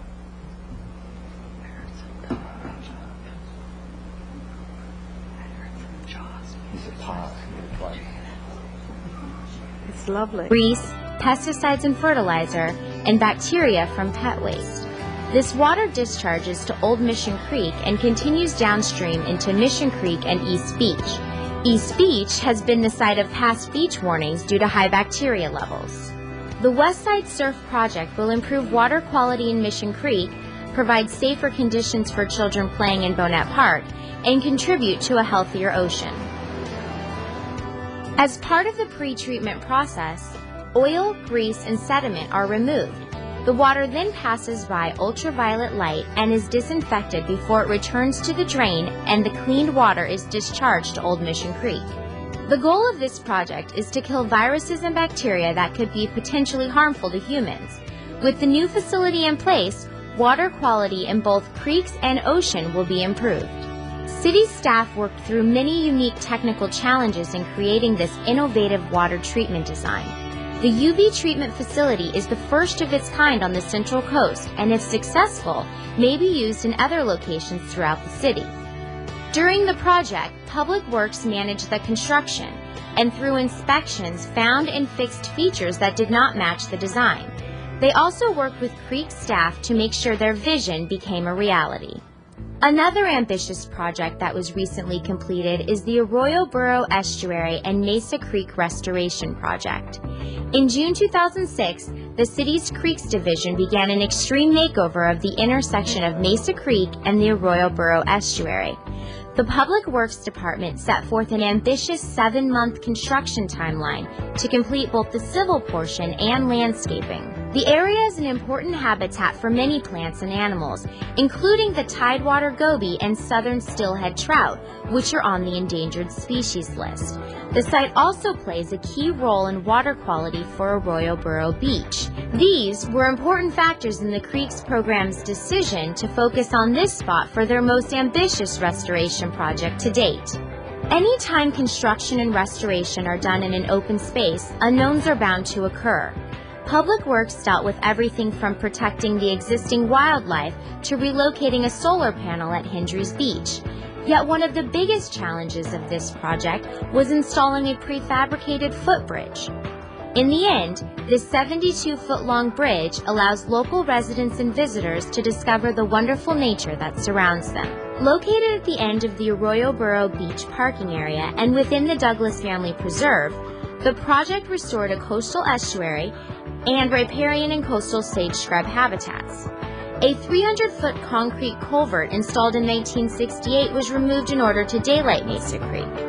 Additional project elements involved stabilization of creek banks using coconut fiber mats and willow cuttings, and new trails to the Douglas Family Preserve. Non-native plants were removed, and 3,000 native plants and trees have been planted to date. Ultimately, these improvements will improve water quality in Mesa Creek, the estuary, and at Arroyo Burro Beach. Because of its proximity to the Watershed Resource Center and the beach, the project is expected to be used as an educational tool as well as an example of restoration for creekside property owners everywhere. This restoration has earned the Public Works Department an Environmental Coastal Project Award from the American Public Works Association. With these two projects, both city creeks and beaches have become cleaner and safer for residents and local plants and animals. That's nice. I'd like to just add at the very end to emphasize the leadership from the Creeks Division for their vision of this project and also their leadership during the construction itself. Yeah. And then plus, of course, thank our city TV staff for putting together such quality work. With that, any other questions, we'd be very happy to answer them. Any questions? I don't see any more questions. Thank you very much for a good report. Appreciate it. Okay, on to item 17. Item number 17, possible ban of polystyrene and plastic shopping bags. Okay. Get our City College students up in the front row is good.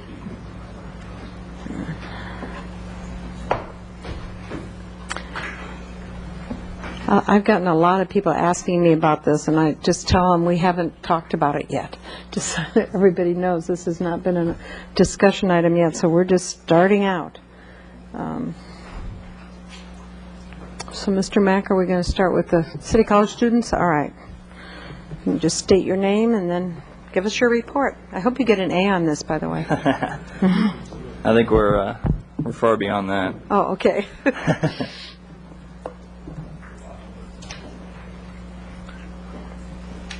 Thanks.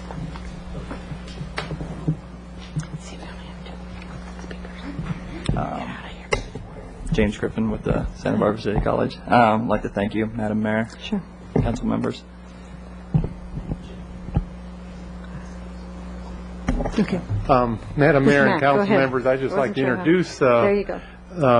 our presenters today. We have James Griffin, Kathy King, and Lydia Kitahara. They're part of a sustainability workshop taught by Professor Adam Green, and the presentation is part of a group project they've been working on and will continue to work on past the workshop. And Mr. Griffin will start the presentation. Thank you. Thank you. Go ahead. All right. Can you hear you? Plastics need to be eliminated because they are made from petroleum, a limited, non-renewable resource. Plastics have become part of our everyday lives, but they are not good for us in several ways. First, plastics are potentially very harmful to us. Chemicals that make plastics so convenient also leach from these products into our bodies. The plastic industry is fighting claims that these products are harmful, but more studies are showing that plastics, especially when heated, leach toxic chemicals into our food. Plastics pollute all over Santa Barbara, but particularly the ocean, since litter ends up flowing there. Our landfill is filling up fast and may even be full within the next dozen years. If we start eliminating non-recyclable plastics, doing a better job at recycling, and using more biodegradable products, we can divert much of our landfill waste. Finally, we're seeing the price of gas continue to rise, and this will also affect the price of plastics. As petroleum becomes more expensive and scarce, the price of petroleum products will rise. The Algalita Marine Research Foundation trawled over 60 miles of random links in the northern Pacific Ocean. and found that the mass of plastic pieces floating on the water's surface was 6 times greater than the zooplankton. Most marine debris across the globe is comprised of plastic, and nearly 80% of that comes from land-based sources. In many places, plastics are 90 to 95% of all marine debris. Marine animals see all this plastic and think it's food. They eat it, it blocks their digestive ability, and they starve to death. Over 70 species of birds have been known to eat plastic.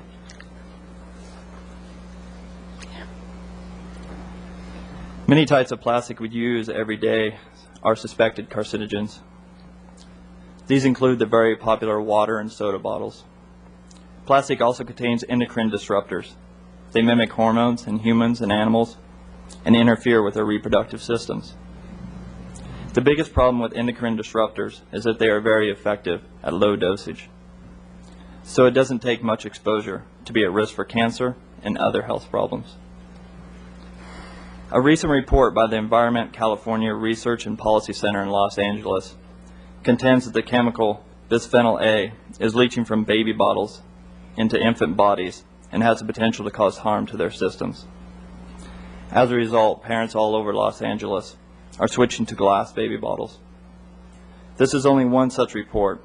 There are many more calling out there for more detailed studies into what plastics are doing to our bodies. Expanded polystyrene, EPS, is often referred to as styrofoam and is made from crude oil, a non-renewable resource. While EPS packaging is recyclable, food service EPS is not. Because it is cheap, insulates both hot and cold food well, it is very popular for takeout food. However, we believe the negatives of continued use outweigh the positives.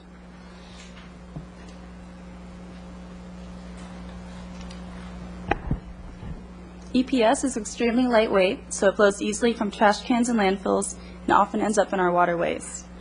It also breaks apart easily, which is why it's so dangerous for marine animals. An Orange County beach cleanup yielded over 500 pounds of foam plastics, the second largest source of litter recovered. Santa Barbara relies heavily on the tourism industry. Beaches full of this trash are bad for marine life, humans, and business. Food service EPS is a large component of landfill volume and can take hundreds of years to break down. Estimates are that Tahigas will be near capacity by the year 2020. Any costs associated with this ban will be far less than the cost of a new landfill. Banning food service EPS will help Santa Barbara reach its zero waste goal. The city has already taken steps toward building green, and in its Green Team report has made a commitment for the city to use less wasteful and damaging packaging. An EPS ban is an easy first step toward reaching that goal. Look around Santa Barbara and you see a huge number of environmental nonprofits, and the number of high school and college level green programs is expanding rapidly. We think the city is ripe for this type of action and will be applauded for being proactive to help the environment. We also believe that the average person will happily pay a dime or even a quarter on a takeout order to help eliminate EPS use. Several cities in California have already enacted EPS bans. We are willing to work with your staff on the ordinance and share all of our research. We have established contact with city officials in Santa Monica and Malibu, and they are very happy to give us feedback and help with our ban. These bans are generally enacted a year from the day they are voted in, so restaurants can use up old inventory and have time to switch products. It is possible to enact the ban in less than a year, as Malibu did. We would recommend 6 months for Santa Barbara. EPS bans are catching fire across the nation with over 100 more pending. These cities are realizing what we need to realize, that EPS bans help communities begin the move out of oil-based plastics and allows the public to take an active part in the process. The good news is that the bans are working. Coastal cities with bans in place, such as Huntington Beach and San Juan Capistrano, have had great success in reducing the amount of litter that ends up in storm drains and on beaches. AB 904 is a bill introduced to the California State Legislature by Assemblyman Mike Fewer. This bill would require all of California to eliminate polystyrene fast food packaging. We think that the end of EPS is imminent and that Santa Barbara should do it now. While coated paper and hard plastic containers present some of the same problems as EPS, they are not quite as harmful to the environment. This is because they are heavier, so they stay put in trash cans more readily than EPS. Hard plastic is also more often recyclable, especially in Santa Barbara, where we have the advantage of recycling plastics through number 6. We can use the EPS ban as an opportunity to remind the public to recycle their clear plastic as well.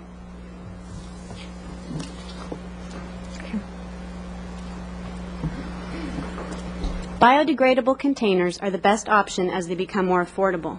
While a few years ago there were very few types, more options are available every day. Prices are already starting to come down. Our research found some bioplastics that cost less than clear plastic. Some plastics manufacturers are starting to change over to biodegradable products. They see that this is the future of packaging. Bioplastics are the wave of the future, and the city has already recognized that with its food scrap effort. As you know, the difference between bioplastics and regular plastics is that they are not recyclable in the traditional sense, since they are part of food scrap waste and are able to be composted instead of being recycled. We think the EPS ban lines up with the food scrap effort very well. It all points to a more efficient system in which less is thrown away and more is composted and recycled. Even if bioplastics do end up in the waste stream, they are not harmful to wildlife, since they are digestible and are not made from crude oil. They're often made from corn, sugar, or potato starches. To give you an example, Oakland's EPS ordinance is a two-step process. First banning EPS, then requiring restaurants to switch to bioplastics as they become economical. If we increase the bioplastics market in Santa Barbara with an EPS ban, the price will come down, and then it will be easier for all involved, including budget-conscious locations like Santa Barbara City College, to afford to make the switch to bioplastic products. This polystyrene cup may cost less than a dime to purchase, but in terms of harm to human health, wildlife, and the environment, it costs too much. An EPA report on solid waste named the polystyrene manufacturing process as the 5th largest creator of hazardous waste.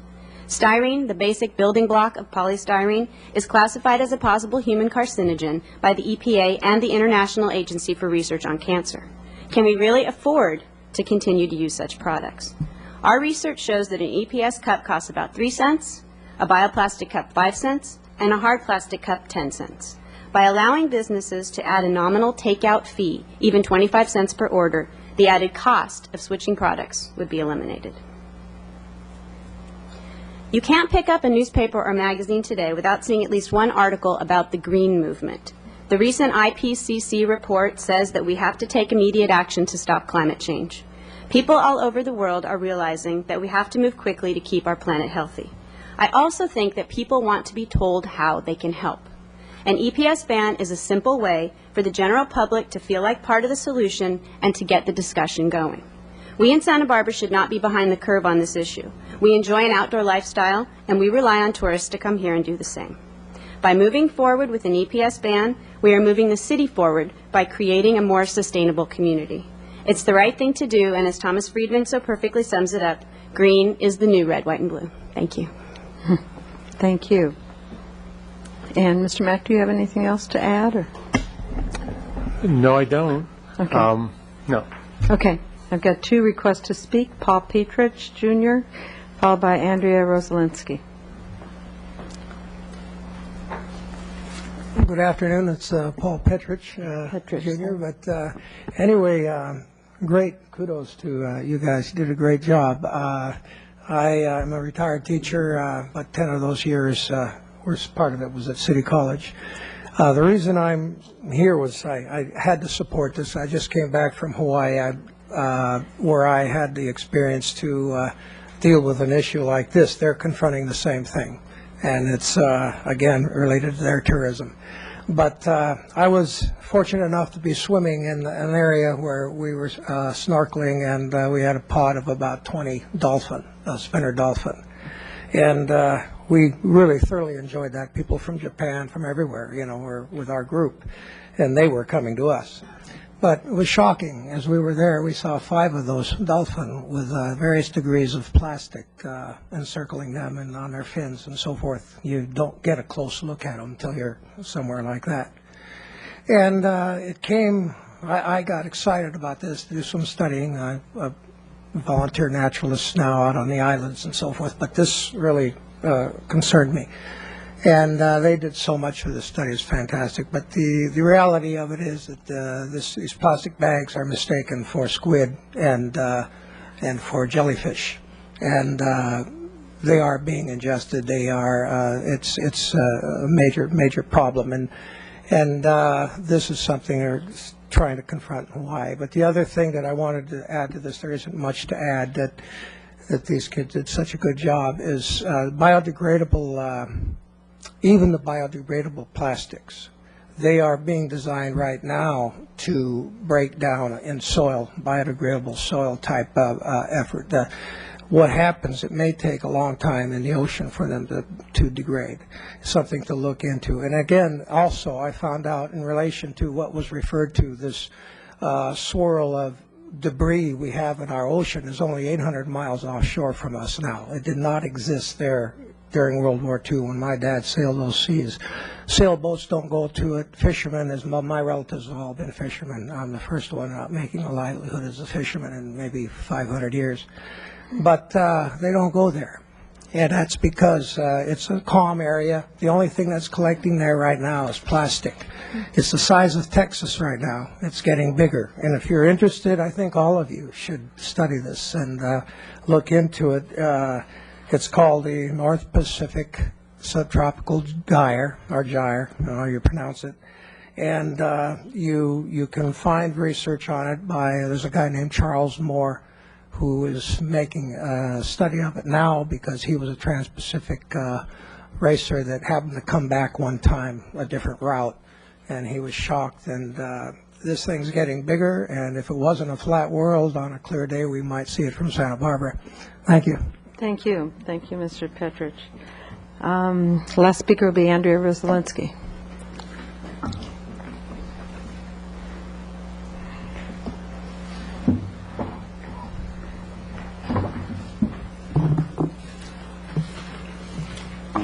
Good afternoon, Madam Mayor and City Council. I just lost my place, but she's fumbling. Let me think. Well, Andrea, you need to pull the mic down. Oh. There you go.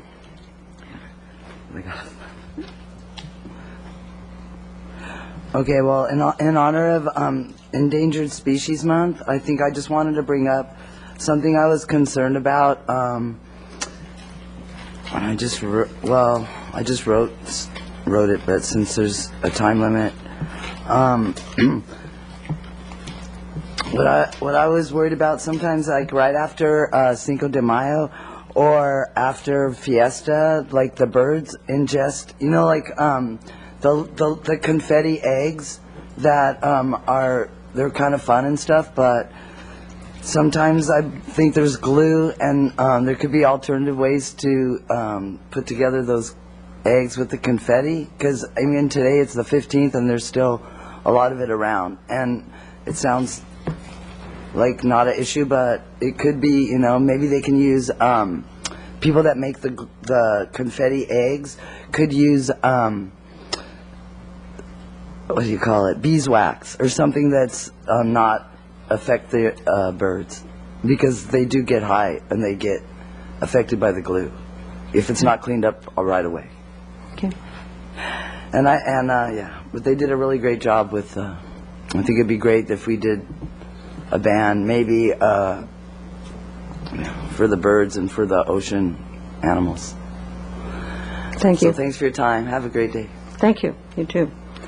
Okay, we have no more speaker slips, but we have a bunch of people up here that want to speak. So let's start down at this end. Mr. Barnwell. Thank you, Madam Mayor. Thanks to the students for bringing it to us in such a polished format as well. I 100% support of the idea that we do it. We do need to have some public outreach to let the citizens and the businesses know what we're going to do. We've only discussed it briefly up here, and I would like to hear from my colleagues. We have a subcommittee of the council that deals with solid waste, and we have a strategic plan for solid waste. My first thought is that we would take this to Mr. Mack and Mr. McIntosh and integrate it into our solid waste program simultaneously with creating the ordinance and beginning the clock to tick. But I'm 100% for it, and I look forward to my comments from my fellow councilors. And again, thank you very, very much for your most excellent presentation. We have a lot of people give us stuff with PowerPoint, and you did as good a job as anybody that ever comes in front of us. You definitely should get an A. Thank you. We're pulling for you. Mr. Williams will be followed by Ms. Schneider. Well, it's my hope that you get an ordinance, not just an A. Yeah. I know that's what you're probably more concerned with. I think that we probably, in moving forward, we probably are going to need to bifurcate the issues a little bit, because I think the EPS ban is pretty much a no-brainer and should not take as much work as the plastics ban, because we have so many jurisdictions that have already enacted the ban. We have readily available alternatives, so that one is one that I hope that when the Solid Waste Committee, when we look at it, we will look at that one as a quicker effort. It's also because, I'll address that later. The plastics ban, I think, is going to be would take a little bit more time, and I want to just urge a little bit of patience, because we have a lot on our solid waste plan that we want to implement. But both of these waste streams, I think, really need to be addressed. These are two examples of things that take up a lot of space, but not a lot of volume, but not a whole lot of weight. And every time we talk about solid waste, DAS talks about volume, because the idea is not just to reduce the weight going into the landfill, but the volume going into the landfill. And because our diversion rates are based off of weight, it distorts what is really the most important waste streams to address. So just looking at these by weight, this doesn't look like a big deal. Oh, what, there's not much of this stuff going in by weight, but by volume, it's a significant part of the waste stream. And so I hope that in I guess my war with styrofoam has gone back many years. Any of the kids that grew up with me in Isla Vista could remember, and you probably made fun of me for how much I hated the styrofoam. And matter of fact, many of them will remember I wouldn't let them in my house with styrofoam drinks and food. So I hope that we will enact that ban with some speed. I also know that the integrated, as my understanding, it's that both activists and municipalities and the Integrated Waste Management Board has been tussling with plastics companies over plastic bags for a long time. And the companies always keep on saying, well, we're going to make them recyclable, but what does that mean? Or we're going to make them biodegradable. What does that mean? And they remain a significant part of the waste stream, and it is not solved. And in some ways, the municipalities need to keep the heat on these companies to deal with this as part of the waste stream. And we can't keep the heat on unless we entertain some kind of ban. Right. Okay, thank you. Ms. Schneider? Thank you. This is why we have council subcommittees, so you can do all the detailed work before they come back, and it's good that you brought this up. Thank you for the presentation. I guess as the subcommittee is going to be looking at things, I just have some questions, and so as you do your due diligence and process and question some things that came to my mind. One was the timing of the implementation and how that works, the outreach certainly being a big piece of that. I too got a couple of emails saying one person thought particularly that we were voting on a ban today, and obviously we're not doing that, but obviously the outreach and the timing of that is important. I'd be curious to see how compliance works. We're asking basically private entities to not purchase something that they currently purchase, and so how does the city go about making sure that happens? And that's a legal issue, and it's a little different than what we do currently with, what similar types of city programs or ordinances do we have in terms of products I don't know if we're venturing into new ground here, but that was just a question that came to my mind, and how do we ensure compliance and monitoring of that? Would that be city staff doing audits like we do for TO? I mean, how is that going to work, I guess, is the mechanisms of it. And then I guess the other question for me is, I know part of the solid waste strategic plan had plans in there that the first time we adopted the plan, some of those items should have happened 2 years ago already, and they haven't happened yet. So I'd be curious to see, as we move towards the goal of 70% by 2010, how is this going to contribute to that, and what does that mean in terms of the other things in place in the strategic plan, where they are along the timeline, and making sure we can follow those as much as we can, because we're obviously adding some more work to the plan. So, but I look forward to the information and it coming back, and I have full confidence in my colleagues in doing the work and looking through it with a fine-toothed comb like you always do. So, thank you very much for the presentation. Okay, Mr. House. Well, I'm really glad that you brought this to us, and thanks to the three on council that put it on our agenda. And I really think that this is something that is timely, and I guess maybe one of the things that we should discuss then at that committee level is whether there's a need to bifurcate this or not. I have here the ordinance from San Francisco that they passed in March, and it honestly couldn't be simpler. This regards to plastic bags, and I mean, it's just so straightforward. And they do make a distinction, though, between the large supermarkets and the large pharmacies, the big chains, and then others, so that it really begins to go after the big guys first. And in fact, it turns out that the recyclable type bags, not recyclable, the biodegradable bags are getting more and more available. And BioBag, I have some information here that supports its availability. And so there's a lot of, you've done enough research, I think, to kind of get us in the game. So I really do appreciate that and look forward to it. The information I have here came from a gal whose name is Gretchen Shostak. And she wanted me to know about this and to make sure to try to be an advocate for it. And I think I'm going to be one. Okay. Good. Okay, Mr. Horton. I have some very close friends that have lived in Berkeley for many years, and I asked them what they thought, and they sent me some information from Berkeley. And they've the entire time they've lived there, there's been this sort of an arrangement, and they think it works wonderfully, and they can't understand why any city wouldn't have already done it. So as far as I'm concerned, bring it on.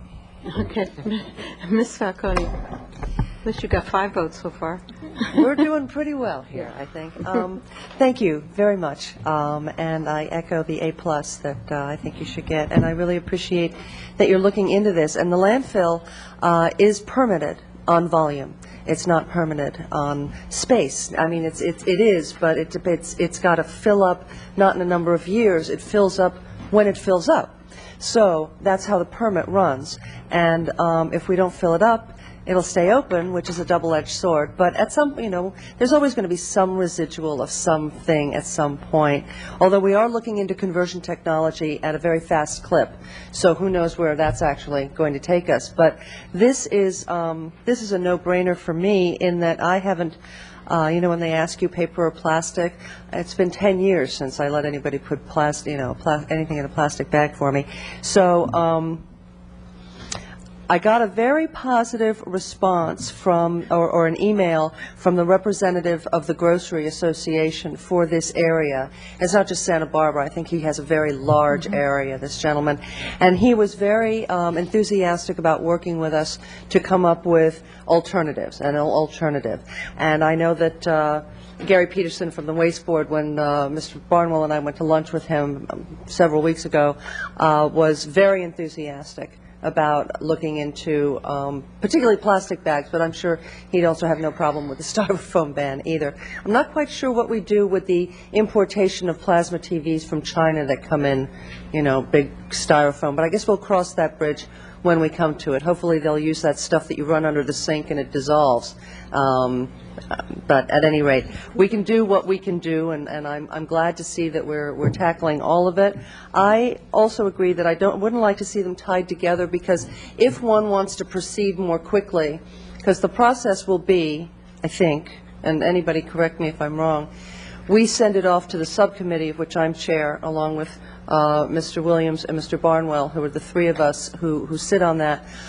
Then we come back here, I would assume, with recommendations, and then if the council likes the recommendations, they'll send that and maybe additional things off to the ordinance committee, and it'll noodle around there for a while. And if we get one ordinance or we get two separate ordinances, I'd like to see them come whenever they come and not be tied together and hung up because something's a little trickier than the other. I think the 70% by 2010 is going to be far surpassed by Senator Alex Padilla's bill that I have every confidence that he will get passed next year, that has a mandatory recycling of 75%, but I will be seeing him in Sacramento when I leave in about half an hour.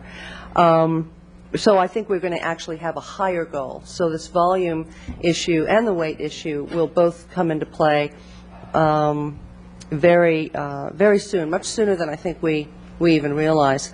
But we're well on our way. We're permitted at 64% or something like that at this point, or our diversion rate was acknowledged to be about 64% at this point. I do have a question for Mr. McIntosh, though. It's come to my attention that although we don't have the mandatory commercial recycling ordinance on the books yet, I know it's coming more quickly. Well, it's behind schedule according to the strategic plan, but you've accelerated those dates from what I understand. But evidently there is a very vigorous recycling effort on the west side of State Street, on the back of those buildings on State Street, but not on the east. So is it really just a matter of bins? Do we really have to mandate it, or is there a way that we can coax it happening on both sides of the street until we get this on the ground? Madam Mayor, Councilmember Falcone, we are trying through the Recycle at Work program that's being implemented by Environmental Services staff to simply get the infrastructure in place at all the businesses that we can at the present time. And we tell folks that call for desk side container deliveries that a mandatory commercial ban is in the works in the next year or so.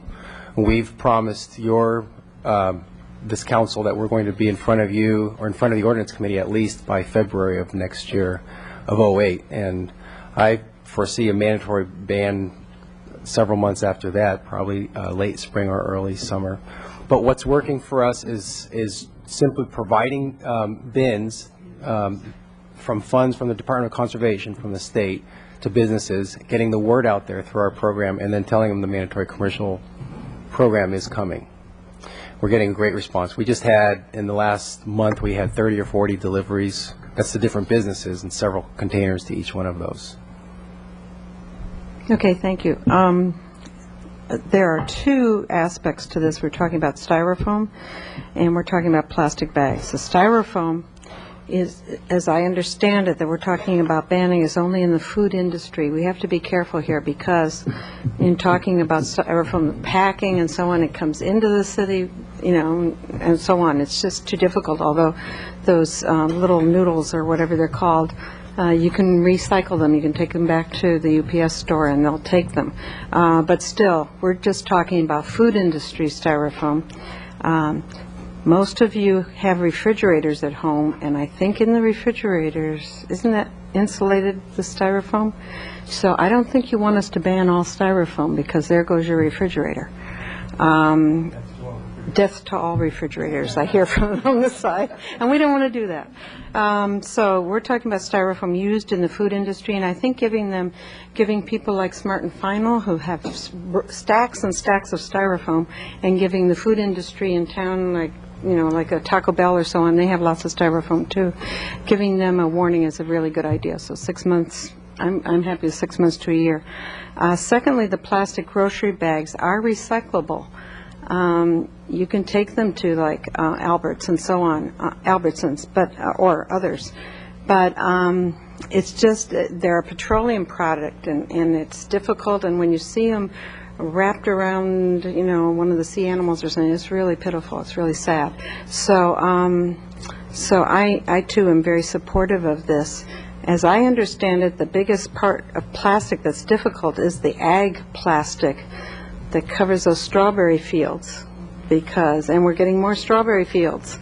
We need to get that, and it's not in the city, so let's let the county look at it or something. But that's a big bunch of plastic compared to a couple little plastic grocery bags. But I think any little bit is just fine, and if we can do this in Santa Barbara, the styrofoam and the plastic grocery bags, I'm just with it. I have no problem with it. So I think what we would need to do is to entertain a motion to send this. Solid Waste Committee seems like the most logical, but I don't want to get it caught up in committee, in public hearing after public hearing. I mean, it just doesn't seem like it needs that. But I would appreciate a motion. I would like to make a motion, if I may, Madam Mayor, to refer the item of both the polystyrene and the plastic shopping bag ban to the Council's Subcommittee on Solid Waste. Okay. Second. And we're talking about food industry. I think we'll have to find out what we are talking about, really. I mean, obviously, we're not going to ban styrofoam in the refrigerators, and we can't control China. We'll have to do a little. Can we control China? Yeah, these ordinances affect food service industry because you can't ban interstate trade. Right. So we'll iron that out, I think. I think I'd like to see it in the motion, because I just think, okay, well then, and if you wanted to broaden the motion later. Is everyone of a mind that motion be related to food industry, both prepared and non-prepared? So we're talking about cooked foods that come from a restaurant as well as food that would be coming from a grocery store. Correct or not? That's correct. Mr. Wiley. Yeah, Mr. Wiley. Well, Madam Mayor, Councilmember Barnwell, I noticed in reviewing the ordinances from several other cities that they restricted it to the use of containers for prepared food, food that's essentially ready to eat. It was grocery stores or retail establishments and restaurants. Okay. And I believe the reason they're doing that is, again, getting to this question of whether you can regulate interstate commerce. Right. Okay. But I think then the point, the assumption is rather that if something is, obviously within your city, there's food that's being prepared and packaged within your city, you can regulate that, but perhaps not otherwise. Okay. But to really answer your question, I think we need to sort of check all of this out at the committee level and maybe make some recommendations. Okay. So maybe I'll go back to the motion as we'll recommend it to the Solid Waste Committee to do some of these nuances, and then we'll come back to the council having made some discoveries. Okay. Second. But I just have a question about workflow. Okay, Mr. Williams. I think we're adding a step if we go to the Solid Waste Committee, then we go back to council, then we go to the Ordinance Committee, and then back to council. I think the workflow should be Solid Waste Committee, Ordinance Committee, council. I guess I had it coming back here I made it up as I went along. I don't really care how it does, but I thought maybe this full council wanted to check in with the Solid Waste Task Force recommendations before sending it to the Ordinance Committee. We move things along pretty well. I don't think we'll hang it up. It takes a long time. I don't think we should add more than a couple weeks, though, to it. Should it? No. Well, why don't we ask staff? Well, can I just say, as not a member of the subcommittee and not a member of the ordinance committee, I'd like to weigh in on recommendations before it gets all fine-tuned with a bow. Yeah, you and I both. Yeah. Okay. That seems fair. Okay. Do you have anything? So it'll go to the Solid Waste Committee. Recommendations will come back to the council and get a little more discussion, and then off to the ordinance. Madam Mayor. Okay, I'm looking at staff now. Madam Mayor and council members, I think we will be coming to council frequently enough that we can give you an update of our progress of this and other other efforts as we go along without having you don't need to do that separately. Actually come back here and get some do a full-blown presentation on this one item. Okay. Madam Mayor. Yes. I would like the committee to consider something.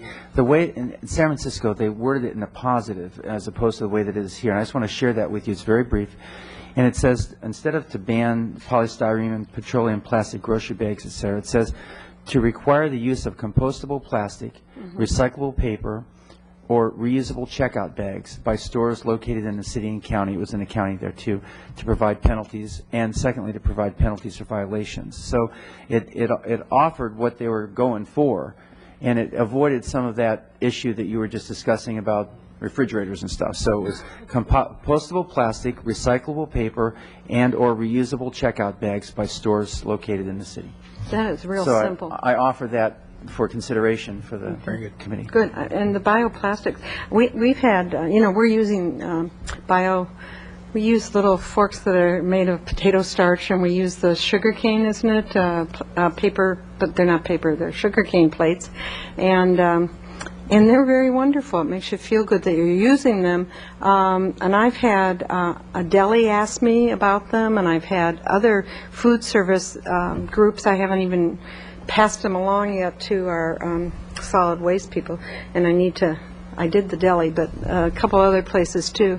And Starbucks is interested here in having some kind of, because their cups are not recyclable because they have wax on them. So we need to work with all the agents, and I think that's very wonderful that we would be doing that. So we have a motion and a second. Mr. Williams, you have something else? Well, just because the issue comes around, I hope people don't walk away from this and go, well, it's just fine. The answer is to use paper bags. No. That's not the answer. In fact, paper bags are incredibly energy intensive to create and to also to recycle.